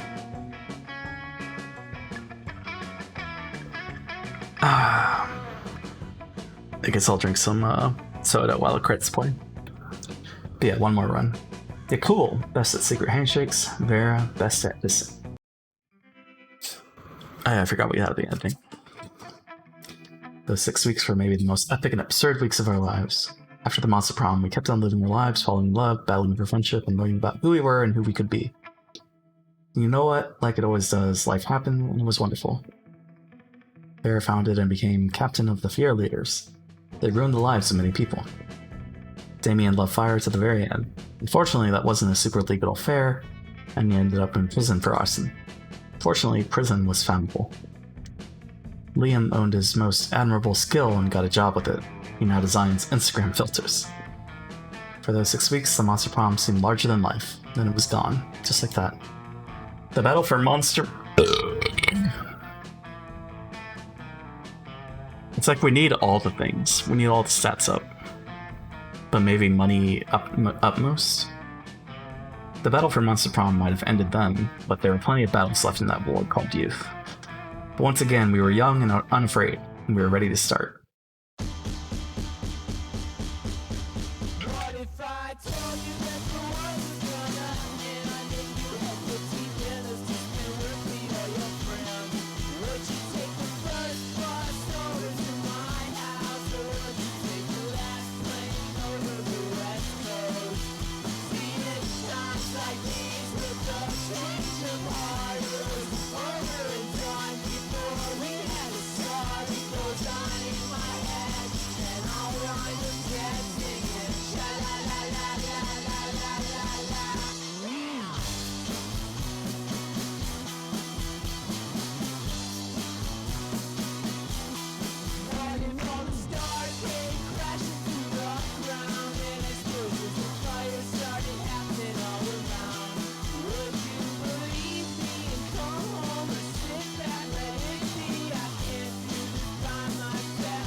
I don't know, does rubbing your eyes like help at all?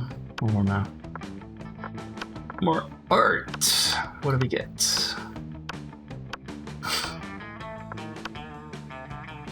Oz, Amira, Liam, and Polly.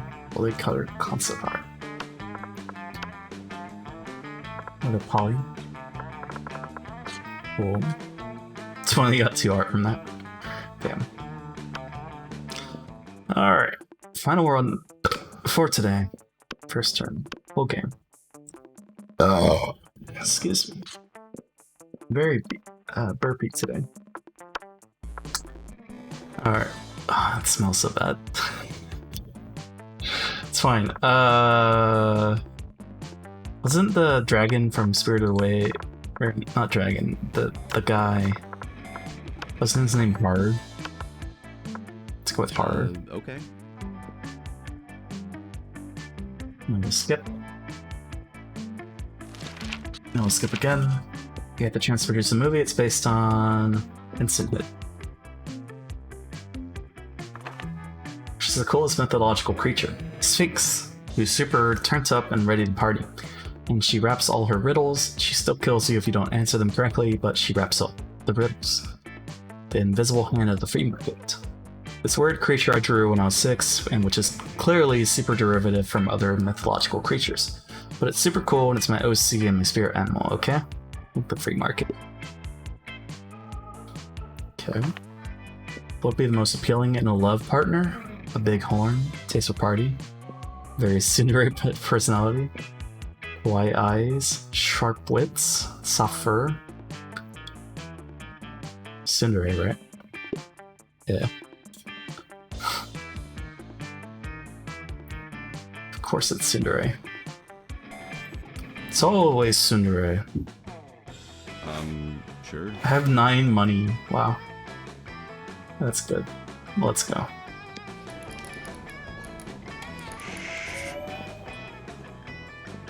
Later, you see Miranda and Vera concerned by the wolf pack, cornered by the wolf pack, who are watching them like a pack of wolves. Wolfpack is here. How would one of you ladies like to go on a date tonight with the hottest dogs ever to not be literal hot dogs? I wouldn't at all. What a commoner. This is not at all how I like my courtships to begin. Where are the jewels? Where are the flowers? Where are the bloody heads of my enemies? Oh man, we'll show you courtship. On the court, when we win. On the court, at sports. We'll show you sportship, courtship. Every time I think the guys at this school can't get any dumber. Oh, I get it. You're both shy. Don't worry, our barks are worse than our bites. Except when we're doing sports, because then we bring it. Yeah! But if neither of you have the confidence to say which one wants to go out with us tonight, we can just choose for you. Yikes. Like, they're relatively well-intentioned, but you should definitely step in and save one of them. You don't want to go out with Vera. Here, her snakes have syphilis. Syphilis. Oh. Oh no, Vera! I'm so sorry to hear of your illness. You'll look awful once your snakes are all fall out. My snakes aren't going to fall out. They don't have syphilis. Dare you start rumors about me? I should sue you for libel. My reputation is all I have. Other than money, good looks, and great clothes, of course. So, if you don't have an STD, want to go out tonight? Sure. Aw, fuck. This rod's ruined. I'm terrible. I can absolutely go out with you. I don't have syphilis, so I can go out with whoever I want whenever I want. Dope. Little hell for you at 8. Damn it. That's why you should never joke about STDs. You lose 2 smarts and 1 boldness. Wait, but she liked that. So... I'm getting mixed signals here. Sure.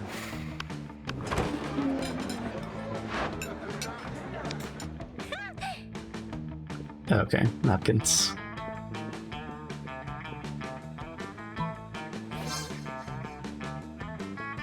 Okay.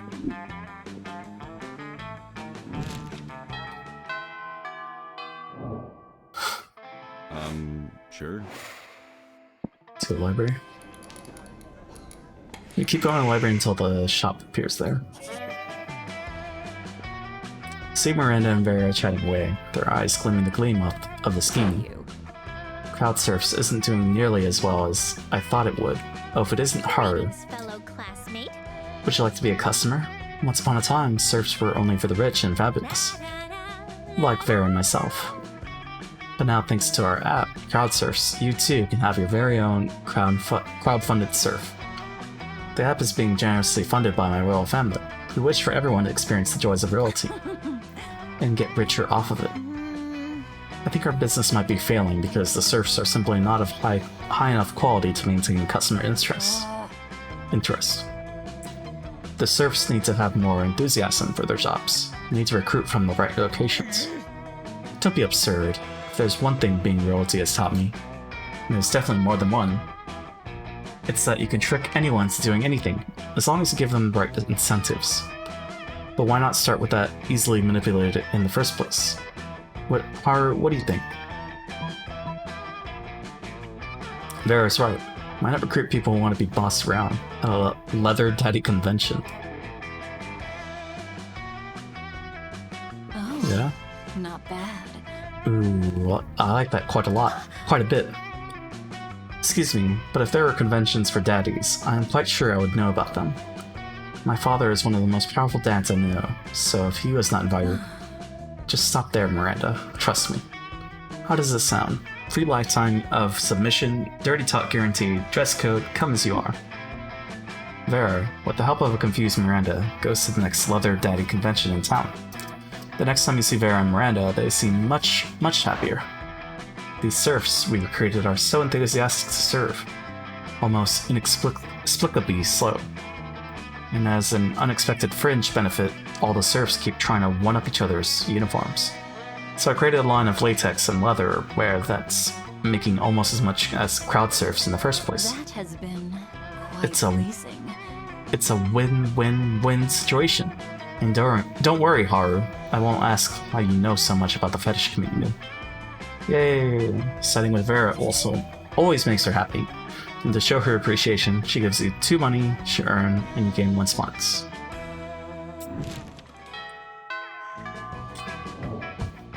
Okay. Sure. Library.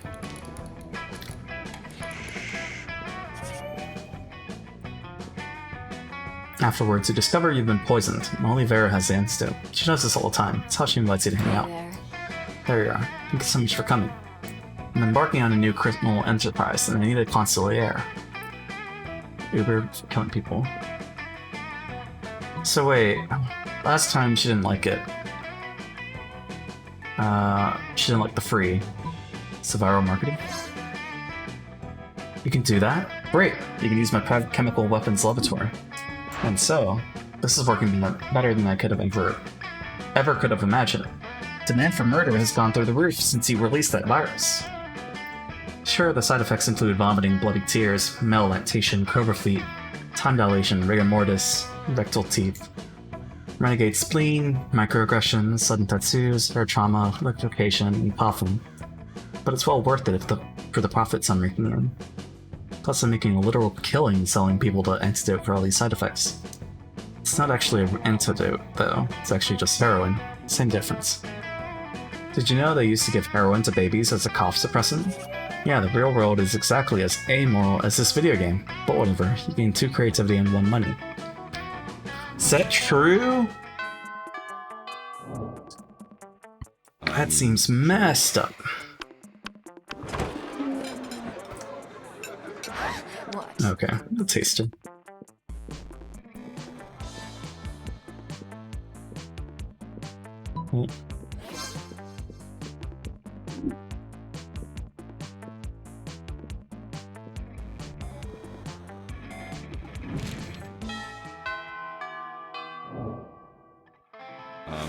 Sure. It's the library again.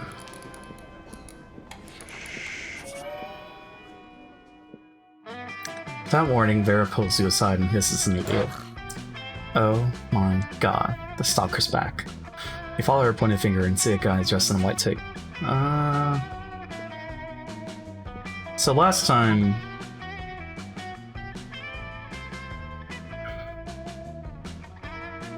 like it wasn't like money. So threaten to feed a damsel to a sea monster. That'll distract him. So we need the money for Zeus, and I should have bribed Zeus. Damn it. Excuse me. You want me to get rid of my stalker by giving him another girl to stalk? Are you out of your mind? I will not stand for another girl having more stalkers than me. It's just not right. I'm the hottest. He stalks me, or he stalks no one. Got it? Vera stalks off, stalked by a stalker. We were just trying to be helpful. There's 2 charm and 1 creativity. Damn it. So that was a not so smart one, right? Damn it, should have gone for the thing. Let's go for boldness.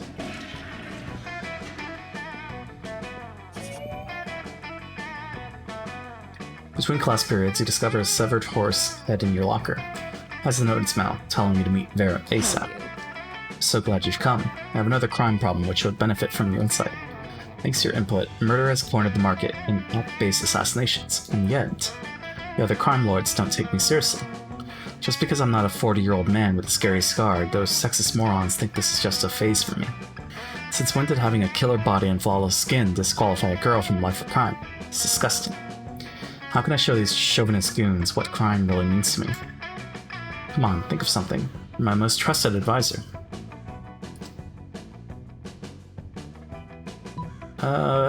Quit crime.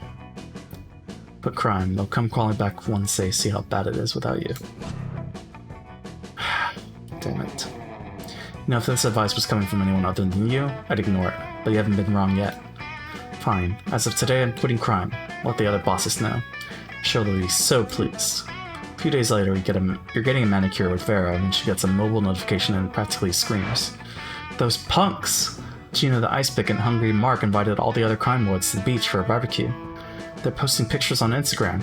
They're having so much fun selling heroin and murdering each other without me.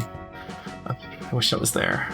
I could murder all of them. It's so much better than they're murdering each other. Do you see how Joey the arsonist is cooking those burgers? They're not even close to rare. They're lost without me. And they don't even know it. Never should have listened to you. Some advisor you are. Vera doesn't leave any more horse heads in your locker. You'd think that would be a good thing, but it's symbolic of a loss of trust between you. You lose 2 fun, 1 charm. Dang it. I have the money, but I don't have the smarts or anything. You arrive at Chosen Table to find Vera looking askance at Miranda's lunch. Okay. Apple. Okay.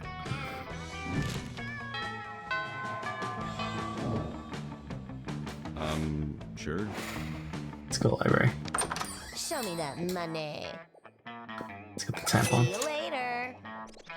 I have 0 charm.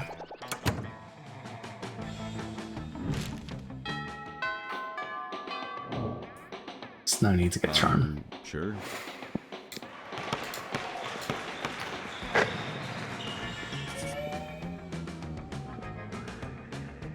Later you see Vera cackling to herself in the hallway, which is whatever, but you might as well find out why. Oh hey, wait, I think this is good.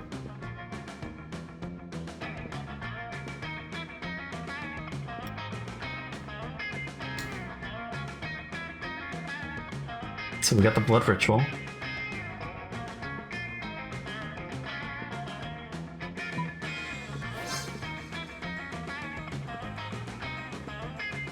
Okay.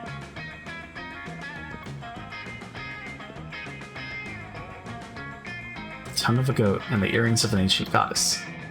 It looks like the stuff that's going to be lying around, but when you're destined to be prom queen, you make it work. I'll grab a goat and we'll meet in the bathrooms, cut its tongue out, and get this party started. Sounds like a party indeed. Gain 2 fun once. So we gotta go to the bathrooms next. Okay. I didn't realize there was a part 2. Sure. So take a seat beside arguably the 2 coolest monsters in all Spring High. Here's hoping you can keep up with them. Oh, this one.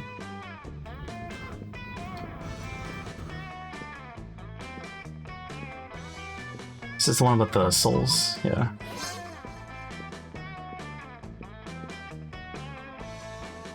So now let's go to the bathroom.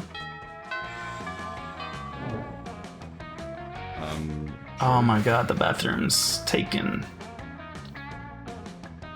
Let's go to the library, get money. Or no, let's get some charm.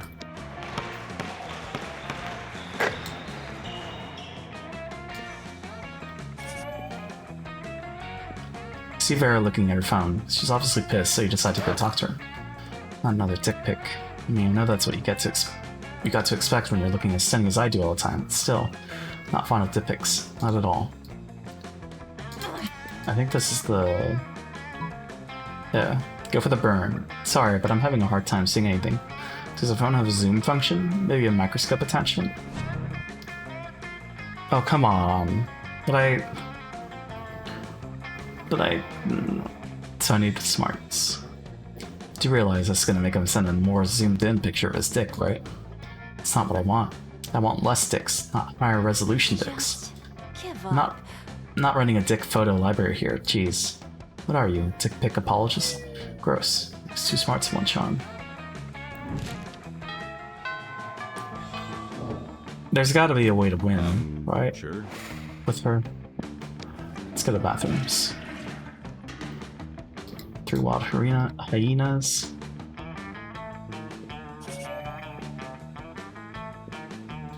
On close inspection, you see blood pooling on the floor. Vera standing over it, smiling broadly, holding a carcass of a skinned goat. Hey, you. Hey, thanks for coming. The fun's just getting started. I know we only need the goat's tongue, but like, if you're going to take the tongue from a goat, might as well take the skin too. Make yourself a pair of sweet boots. Not that I know how to sew, or would take the time to even if I did. But Miranda has some mer slaves I can borrow. It's a pretty nice tongue, right? Not too fat, not too thin, the right kind of purple. I think I'll be the most beautiful, regal, feared prom queen ever to grace Spooky High School in no time at all. It's not a bad plan, except that spiders need to relieve themselves too. And it's at that moment that Principal Giant Spider walks in to use the toilet. Oh hey, good afternoon, Principal Giant Spider. Just holding this skin goat on school property because...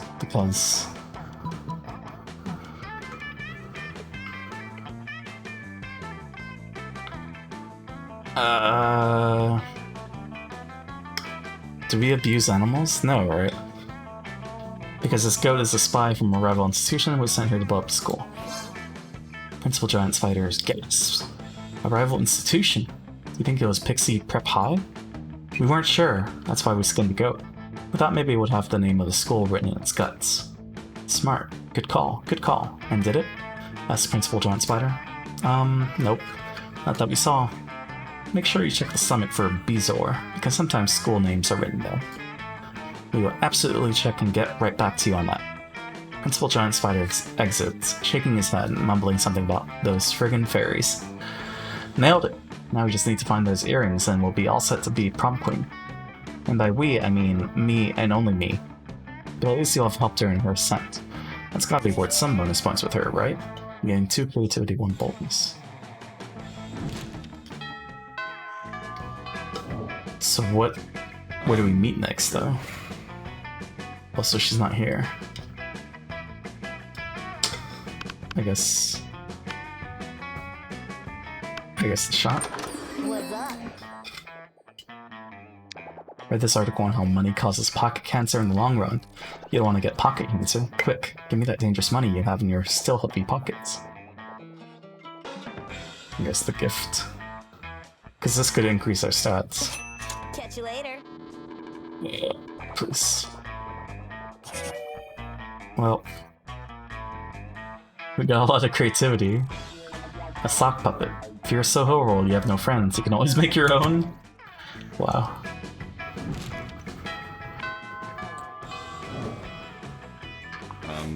Sure. Guess let's go outdoors.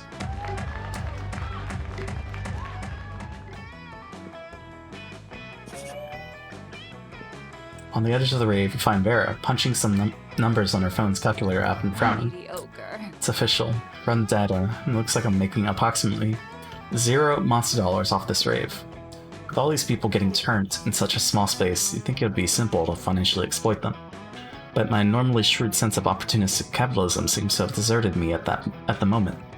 Tell you what, you help me come up with a way to turn these chumps into cash, and I'll give you 3% equity in the venture. Maybe a little something else. Do you see what I'm doing? I'm manipulating you with flirtation. Is it working? Oh, it's working all right. Share your hot new business idea.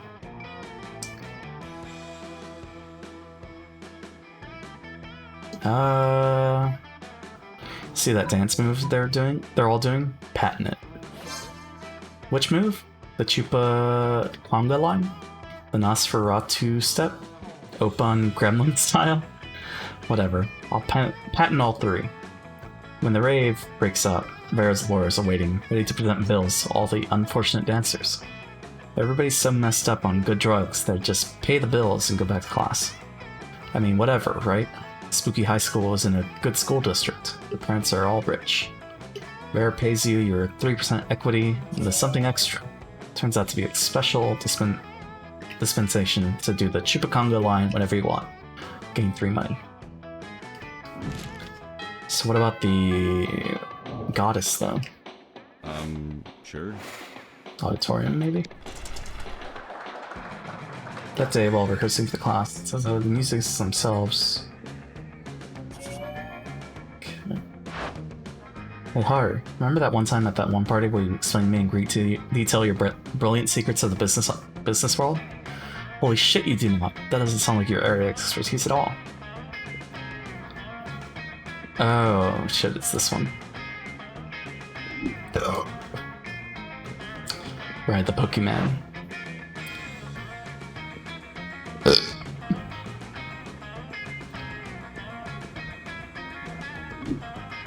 No, it's okay. Convince the business people you have a rare disease that can only be cured if you're given 100 business cards. I need charming. Sit on a chair and deliver a impassioned and impassive speech about the severity of your illness and your desperate need for business cards. It's incredibly effective. They all shuffle through their wallets for the business cards. You remember what Miranda once told you about rich people. They love staying ridiculously wealthy while using just enough of that wealth in ways that will make them appear sympathetic. Thank you all so much for your generosity towards this poor, sickly, suffering, ugly soul. Thanks. I'll be collecting business cards on his behalf to cure his tragic compulsively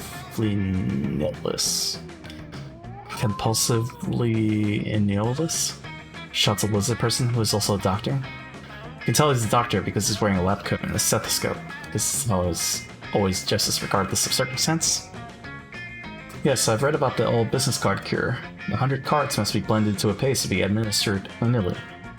The businessmen all mutter in agreement, eager to trust the doctor's authority. He's also wearing his spectacles, so he looks super legit. I'll still be happy to be in charge of the collection. No, says the lizard person. I'm a doctor. Everyone drop their business cards in this blender that I always carry with me, just in case a medical emergency arises that necessitates making anal paste. Vera tries to protest once more, but her convincing arguments are drowned out by the whirring of the blender. Your plan having failed, you slink away in disgrace before business cards can be shoved up your butt. After all, you've already lost 2 smarts and 1 fun in Vera's respect. Yeah, this is not gonna go well. Damn. Sure. Well, find Vera sitting in front of a pile of money instead of food, as usual. Damien comes over and drops his own money pile on the table and also some Morgan's. Oh, not bad. But I prefer to exert a little less effort for my income. A dejected swamp creature slumps over to the table and adds some money to Vera's pile. Income? You mean this stuff? This is what people throw at me to get me to stop punching them. I feel like we've done this one before. Priests. You know how my family feels about priests. I'm sick of terrorizing people one at a time. There's no way to terrorize everybody in the cafeteria at once. Make me at the same time. Okay, yeah, blackmail. Right. Yeah, it's blackmail. Although the succubus sauce I snuck into the sloppy joes won't hurt either. Okay.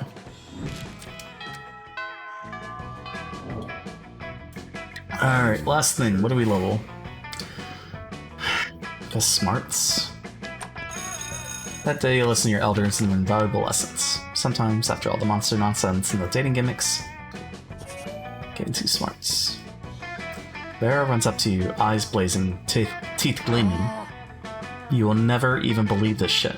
Remember how the Coven said we'd never find the earrings? It's because they had them the whole time. We were summoning those bitches and taking those earrings at any cost, even if it's the last thing you do. Did Vera just imply she was willing to let you die in order to become prom queen? Irrelevant, because the Coven has been summoned. So you figured it out. Good for you. But we never talked to the Coven, so I guess this just happens on the final day?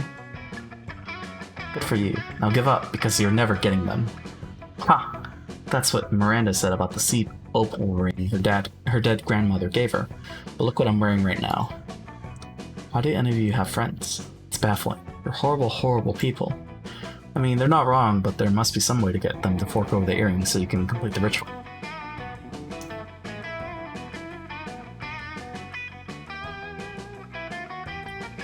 I mean, that's creative, right? You have a lot of creativity. I feel like this would be charming. Make replicas of the earrings, find out where the Coven lives, break in, replace the earrings with the fakes when they're asleep. So we need to be bold for that. You know what? Forget it. Just leave. Never want to be prom queen anyway. I feel like that's definitely a lie. You're probably plotting something, but I guess we shouldn't look at gift Pegasus in the mouth. With that, the Coven is gone, and it's on you and Vera to start your sweet, sweet illicit work. Vera uses her connections in the sketchy underground, stalker world, to find the Coven's house, which she declares to be as trashy as they are. Meanwhile, you use the skills you learned in AP metalworking for torture to forge some pretty damn passable earrings. You wait until the corner of darkness to break into the Coven's house, using all the athleticism of someone who plays dodgeball every single gym class. Unfortunately, that isn't very much athleticism at all because you've never made much of an effort in dodgeball. You immediately trigger a booby trap, which sets it into a cage of ice methods on you both, attacking your skin with tiny freezing bites all over. Ah, damn it, my flawless complexion. This is counterproductive to being prom queen. Who's there? It's the middle of the night. Oh, you again. I knew they were up to something ridiculous. Within moments, you're dodging merciless hexes from the Coven, as well as the ice methods. You find yourself cursed with a foxtail and pig ears, while Vera is suffering from talking boils that look and sound like miniature versions of you. You don't have the earrings, and Nurse Chupacabra is gonna have one hell of a job sorting you out tomorrow. You'll lose 2 fun and 1 boldness. Wow. Well, this is by far the worst that we've done. Hi. Sure. Finally pluck up your courage and ask your beloved to go to the Monster Prom with you. Prom with you? It all seemed pretty bleak, but you're a natural fighter, so you fought. For the right to marry your own hand, since that seemed like your last chance at finding love. Yay.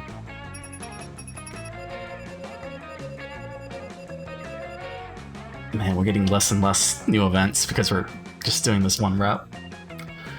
Most likely be tasty if eaten by other people. You're all the worst. No, this is not me being funny. You suck. The 6 weeks were maybe the most epic and absurd weeks of our lives. After the Monster Prom, we kept on living our lives, falling in love, battling for friendship, and learning about who we were and who we could be. And you know what? Like it always does, life happened. It was wonderful. Vera built the Oberlin Empire into endless greatness. They own a shameless number of companies, so now that they're also into lots of sketchy businesses. But no one does anything about it. I mean, who the hell would try to stop Vera Oberlin? Liam owned his most admirable skill and got a job with it. He now designs Instagram filters. Damien became an interior designer, specializing in torture machines. Last month, Vogue magazine called his products the refined marriage between macabre and chic. For those 6 weeks, the Monster Prom seemed larger than life. Then it was gone, just like that. The battle for Monster Prom might have ended then, but there were plenty of battles left in that war called youth. But once again, we were young and unafraid, and we we're ready to start. I was looking for the other Coven person, right? What if I told you that the world was gonna end? I knew you had the teeth in us to spend with me or your friends. Would you take the first bus over to my house, or would you take the last plane over the West Coast? See, it's times like these with the change of heart. It was over and done before we had a start. It goes on in my head, and I'll rhyme with that singing. Sha la la la la la la la la.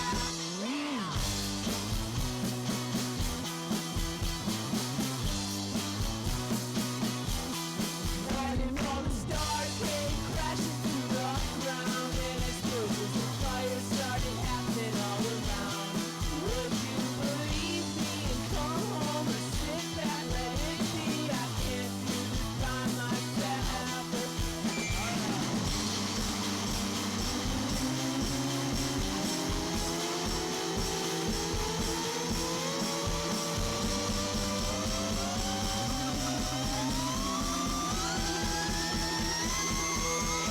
What if I told you that the world was gonna end, and you had 15 minutes to spend with me or your friends? I guess we don't even need to use the phone. I don't need your answer, I'll be spending it alone.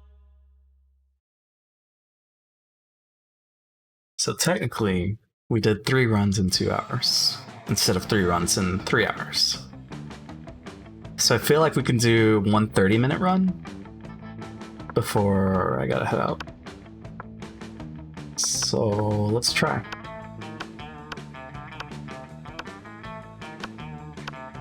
I mean, I could end the stream right now and just get ready, I guess. But is there anything? Not really. It's not. I'm like, I got a lot done today. So let's do one quick one. Also, who is this? Is he from the second turn? I wonder. Now, let's do a quick run. Imagine if we win with this one. First turn, short game. Skip. Brian. Well, not Brian. Who else? Totoro, right. Totoro. It's totally how you spell it, right? Now we skip. And then skip. If you had to have sex with an animal, which animal would it be? Purebred horse? At least they can keep a semen and sell it. It's worth a lot. Said there was no silver lining to bestiality. Gross. No one can make me fuck an animal. If I fucked an animal, it'd be my own free will. As a matter of fact, I already have fucked an animal, so the joke's on you, pal. A dolphin. They're the only other animal that just fucks just for pleasure, so at least we can both do our best to have a good time, right? I feel like the selling is for wealth. So yeah, okay. What would be the coolest prize you could find in your box of cereal? We've done this one before.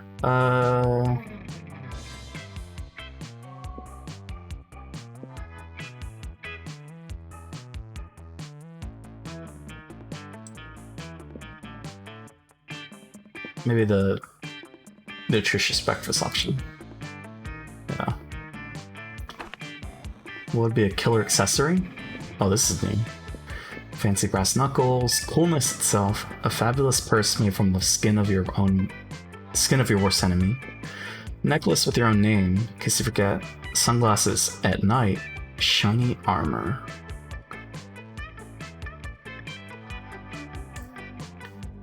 Fabulous purse made from the skin of your worst. That's gonna be Vera's. Yeah, cool. I'm so good at figuring out what she likes. Well, not what she likes, but what she's into, I guess. Sure. So what are the stats that we need for a short run then?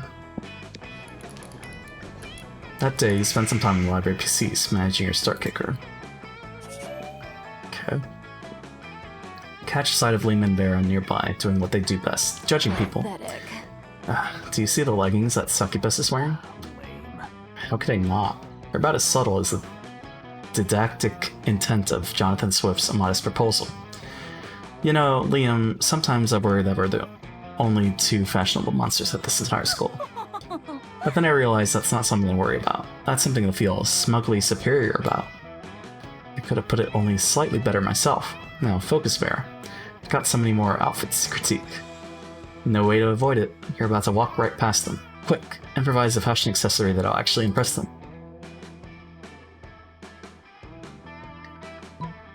Strip naked, then tell them you're wearing fabric that only cool people can see. Vera's all about being cool. Maybe? Okay. Rip off your clothes, saunter casually up to Liam and Vera, let them know about your special outfit. They'll look you up and down, then look at each other, then look back at you. It looks good. Not bad. Decent. I'd give it a 7 out of 10. I wouldn't choose that for myself, but it's certainly a bold choice. One could say even a pleasant one. Yeah. Yes, I too can see your outfit. It's fine. That has been Oh. quite pleasing. What? No, I know the classic "this is an invisible outfit for cool people" trick. I wouldn't fall for that shit. I was actually talking about, you know, well, walking naked in front of people. You truly dance the line between being bold and just being an exhibitionist. Gain 2 boldness and 1 charm. I mean, that was new, but I feel like maybe that can also happen in the long version. You what, JP? What? Also, hey, Effie. How's it going? We were just... It's fine. Vera liked it. The apple. Okay, so we skip this. We were just... Yeah? It's fine. Also this one. Hesitation intensifies. We were just naked is all. Money. Of course. Who doesn't love money? As you walk down the hallway trying to beat the level of Bone Crush on your phone, you run smack into Vera, also engrossed in her phone. Sure, feel free to read over my shoulder. You wouldn't understand the charts anyway. Did we read this one? Miranda's been mouthing off about being a princess again, as if that's so amazing. Pathetic. She's a princess underwater. You know what's underwater? Sea slugs and fish shit. Whoa, monster babes, Tim Smash, hey Tick. I mean, only with their consent. And if they like us. Why should birthright matter when there are so many other factors that determine a person's worth? Their beauty, their cruelty, their business sense? And using all these factors, I've divided the school into cools and uncools. Oh wait. So we chose the top one before. Okay. Rotting squid should be thrown at uncool students to remind them how uncool they are. Oh, not bad. It's true. The uncool students should really start taking responsibility for being the worst. And Miranda uses fear-mongering tactics all the time. She shouldn't have a stranglehold on that. So to speak. Maybe I could throw a squid at them, and then sell a squid repellent. That way I can profit off their humiliation. By the end of the week, most students have at least a black eye or 8. Some students are spiders, from being bombarded with squid. Vera, meanwhile, has created a thriving startup based on the distribution of squid repellent. It turns out that squid being used as projectiles aren't really propelled by scent. But it also turns out the student body at this school is really, really gullible. Vera gains money and status, and you gain 2 money as royalties for your idea and 1 smart. Imagine if this is the run. Sure. And it's the short one. Let's get some fun.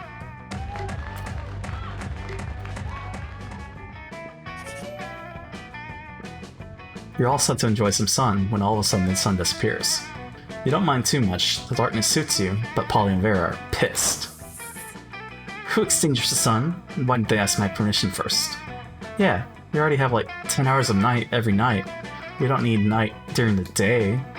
Oh yes, please excuse us. Sorry for the inconvenience. A solar behemoth is threatening to eat every baby in the world, so we've caused a solar eclipse. You know, in order to defeat it. It's all very technical and magical. No need to hurt your head thinking about it. It'll be over soon. I'll hurt your heads thinking about it. Free period will be over soon? Then how will I sunbathe? Saving up for Danganronpa run? Have you played Danganronpa before, Tick? God, you guys are selfish. So selfish. This is unacceptable. Move the moon away from the sun this instant, or I'll find someone who can. She's looking right at you when she says that. You realize that if you don't step in, this will turn into a full-scale catfight. So you roll up your sleeves and... sits at 291k points. You're almost there, Effie. Currently have 2.7k.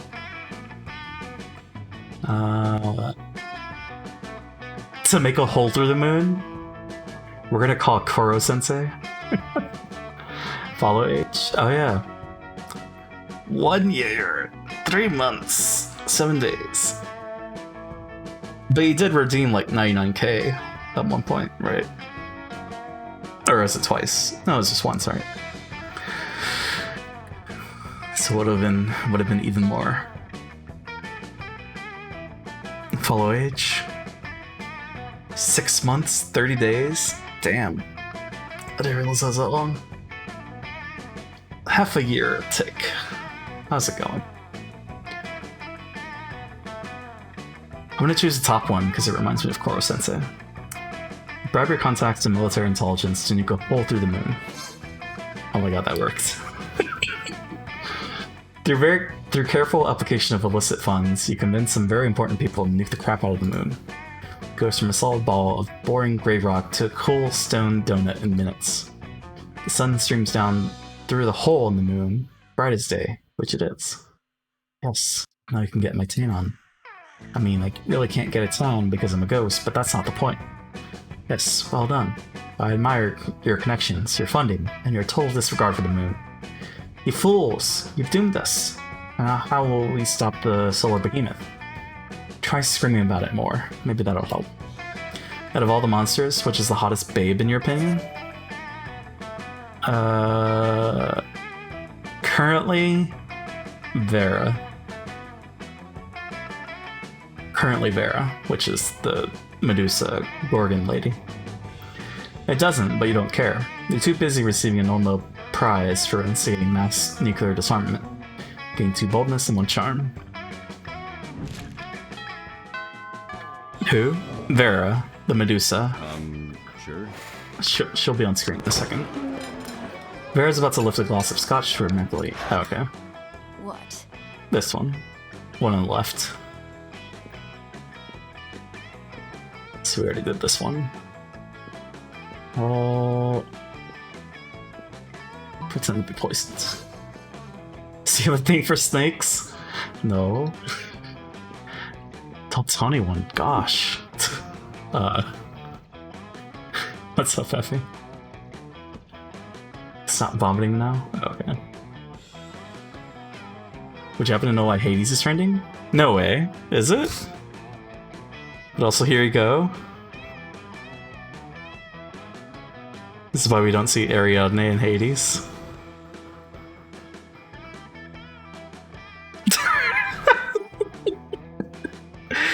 No, I don't know why Hades is trending. Is it because of that? Did they announce something? No? Okay.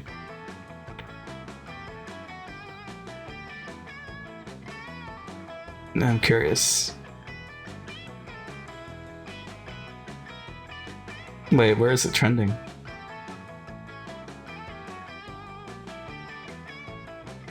It's not in the top 25.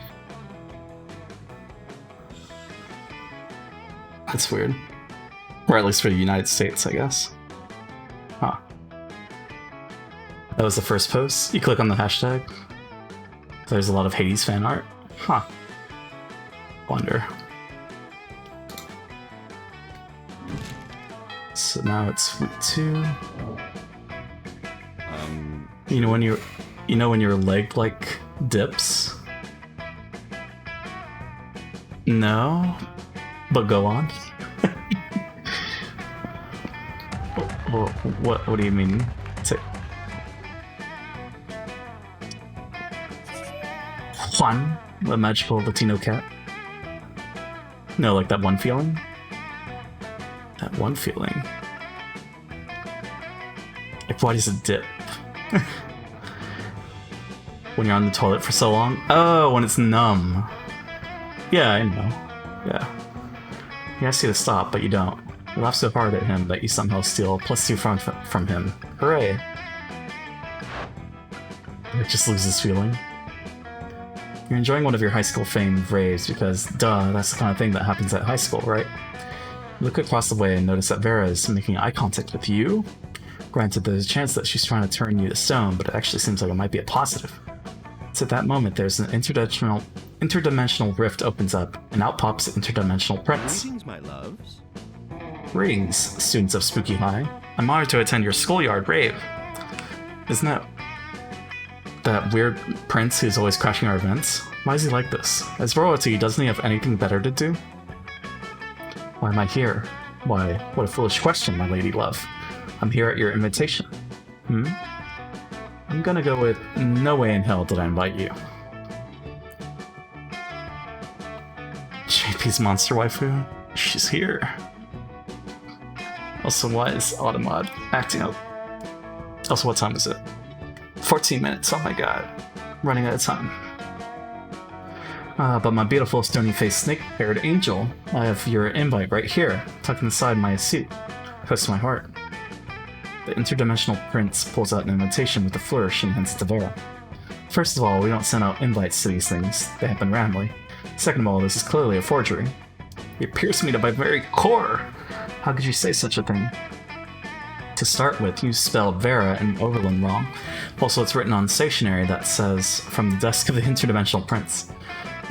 Well, I did think it was a very sweet touch of yours to make me feel so at home. Vera turns to you. How do I get rid of him without starting a war? Wars are so expensive. Looks like this is your chance to impress Vera.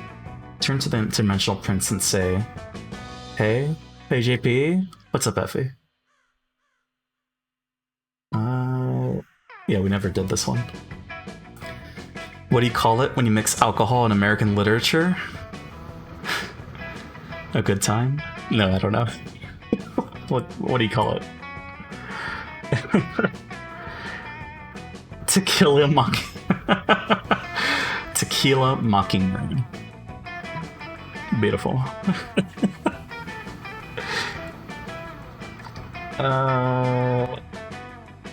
Which one do I choose?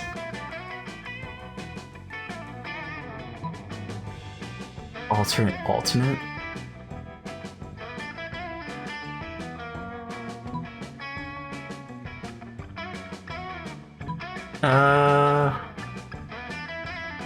I don't know. Out of all the 1 million challenges, do you hate the most? Which do you hate the most? Like, which one do I not want to do the most? Probably Danganronpa. Which is fine, because that's the one that everyone wants to do, which is totally okay. It's fine. I'll honor the agreement. Only the finest dancers in the land may attend an Overland rave. They must dance the drunken paranoid monkey salsa in point perfectly. Also, JP boosts it up to 1 billion. No. Damn it, I chose incorrectly. Stares at channel points in fear. Drunken paranoid monkey salsa? In point? Is that what you really want, my love? Hell yeah, I want to see that. LOL. Polly, you don't have to say LOL, you can just laugh out loud. You're a long way off. Ella. 2.7k.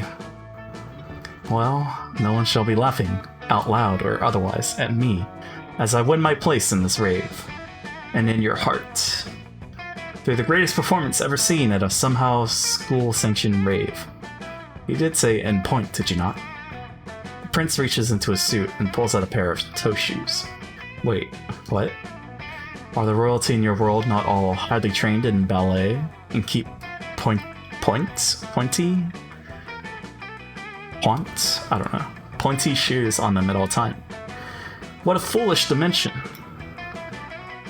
Takes several years considering I've been here since channel points started. Never redeemed 99k points before. Damn. Whoa, more babes. This is Polly. Oh my god. With the practiced precision of one who comes from a kingdom where ballet is the highest form of courtship, Prince laces up his toe shoes in the blink of a literal and metaphorical eye. It begins the most heartbreakingly beautiful rendition of the drunken paranoid monkey salsa you have ever seen, in point or otherwise. On point. When he commences the dance by jumping into a full split, you know that you've made a very, very bad choice, and it only gets worse from there. He does a Fouet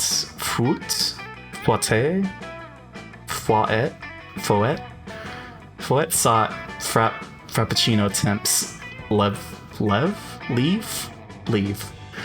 Such to make angels weep, all while chugging a bottle of Jack Daniels. This also becomes even drunker with the addition of vodka shots in between successive backflips. He finishes in a triumphant handstand. God damn, dude, that was sick! I'm not easily impressed, but I must say, that was very impressive. Think nothing of it, fair ladies. There's plenty more where that came from. I have moves you've never even heard of. The interdimensional prince walks away, arm in arm, with Polly and Vera. If you were trying to make him look like an idiot, which you were, it seems that the plan has backfired tremendously.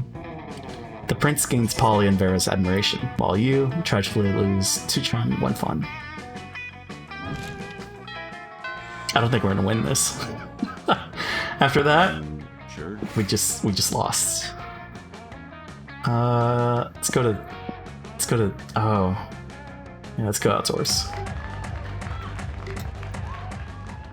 Talking to Juan, the small magical Latino cat, when he tells you that you won't ever be as fun as Bob the Scary Clown. Okay. Notice Vera standing in the corner pissed. What looks like a fresh braid on the back of her head is actually 2 of her snakes fighting. Poison's flying everywhere. I'm okay, it's just Hissy and Bob having another disagreement. I think we've done this one before. So, decapitate them to set an example. Could totally rock some bangs. It's these status checks. Bangs are for freshmen. I'd be a laughingstock. Can you imagine demanding a ransom from the United Nations with bangs? They wouldn't even take money from someone with bangs. Not even a hobo would take money from someone with bangs. I'd rather become a hobo than be someone with bangs. I'd rather go bald. I'd rather scalp myself. I'd rather go bald, scalp myself, cut off my head, and put my head in a toilet. The list goes on for 10 more minutes. Prominently features your mom. You lose 2 fun, 1 charm, and any desire to have bangs. Damn, I was so confident. Sure. Napkins. Okay. Skip the napkins. One more event. What's it gonna be? Something new? Something old? Sure. Let's go to the gym.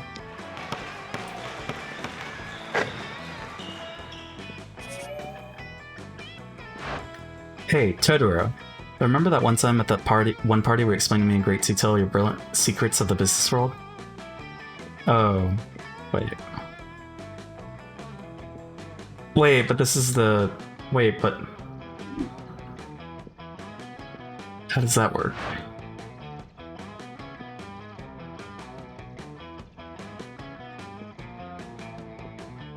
I don't know.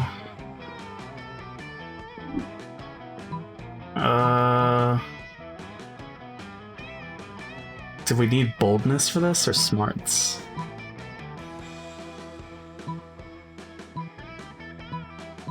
Like, either one is bad, right? But I don't know what... Maybe Pokemon cards. Nope. So I need creativity for that. Okay. Do they choose it on a way that you can win one, but you have to choose the right one that you can win? I wonder. Well, we lost. Hey, you. Sure. Shortcut to Lame Town? Ugh. Prom with you?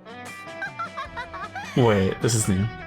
We were so ashamed by your failure that after prom, you photoshopped Garfield into all your prom pics as if he was your prom date. Yeah, Garfield, the orange cartoon cat. Not your brightest idea. Anyway, even with your Photoshop skills, you still couldn't Photoshop the sadness of your face away. Sad.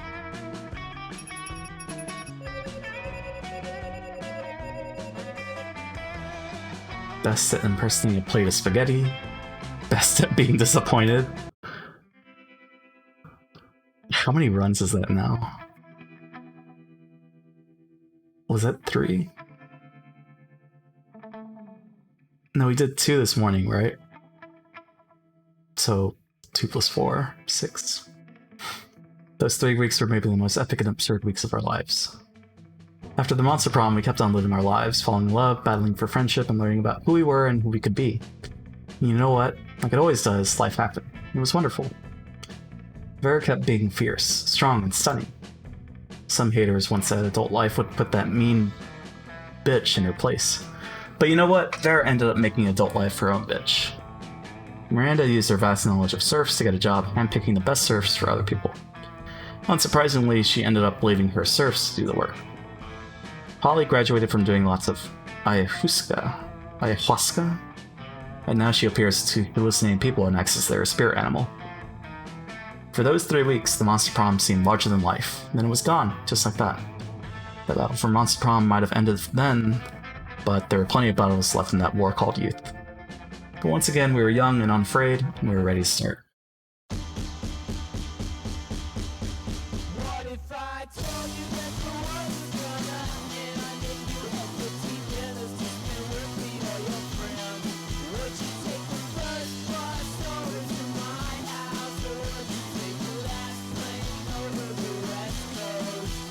See, it's times like these with the change of heart. It was over and done before we had a start. It goes on in my head, and I'll run to bed singing sha la la la la la la la la.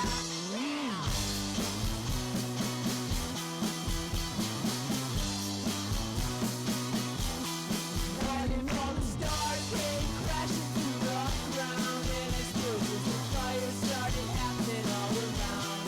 Would you believe me and come home or sit back, let it be? I can't do this by myself.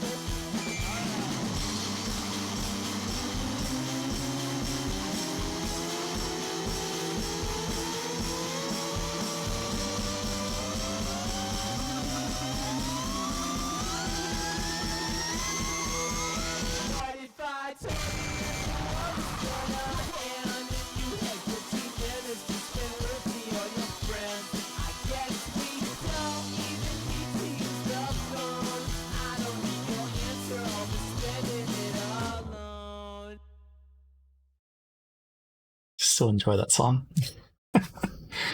Well, we're not going to read it anyway. But shout out to Super Soldier, who's currently playing Among Us. It's also his birthday, so go say hi.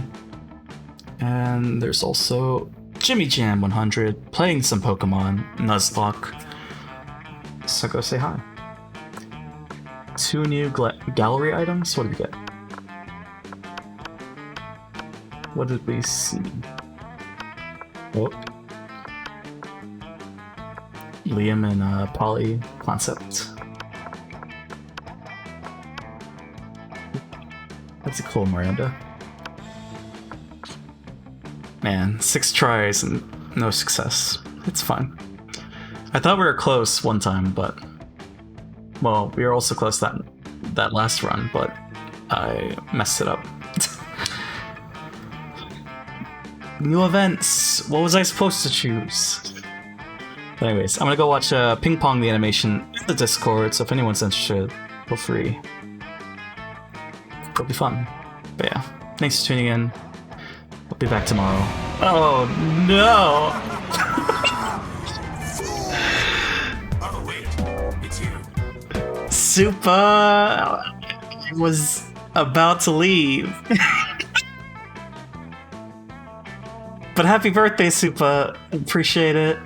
Hey Smithery, hey Atlas, hey Goddess Boss, hey DB Knight, hey Mama Tail, Red and Piffin. How's it going? How was the Among Us? Yeah, how's it going? How's it going, Super? It's okay. I was just excited to see you on, dude. Appreciate it, Super. Thank you for the raid. Well, we can throw this party elsewhere. It was fun. I died a lot. We can throw this party to Jimmy Jam 100. He's currently playing Pokemon Black and White Nuzlocke runs.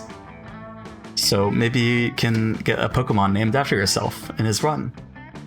I think it's the last time he's gonna do it, so get those Pokemon in. But you died a lot. But did you also kill a lot as the imposter? But yeah, thank you, Supa, for the raid. Monster Prom is fun. Go play it. It's a good time. I did once, but Smith did most of the work. But of course, dude. But yeah, happy birthday, Supa. I'll catch you next time. Have a good one. And yeah, that's fine. I feel bad, but also, yeah. Thanks, dude. Later. See you. Have a good one.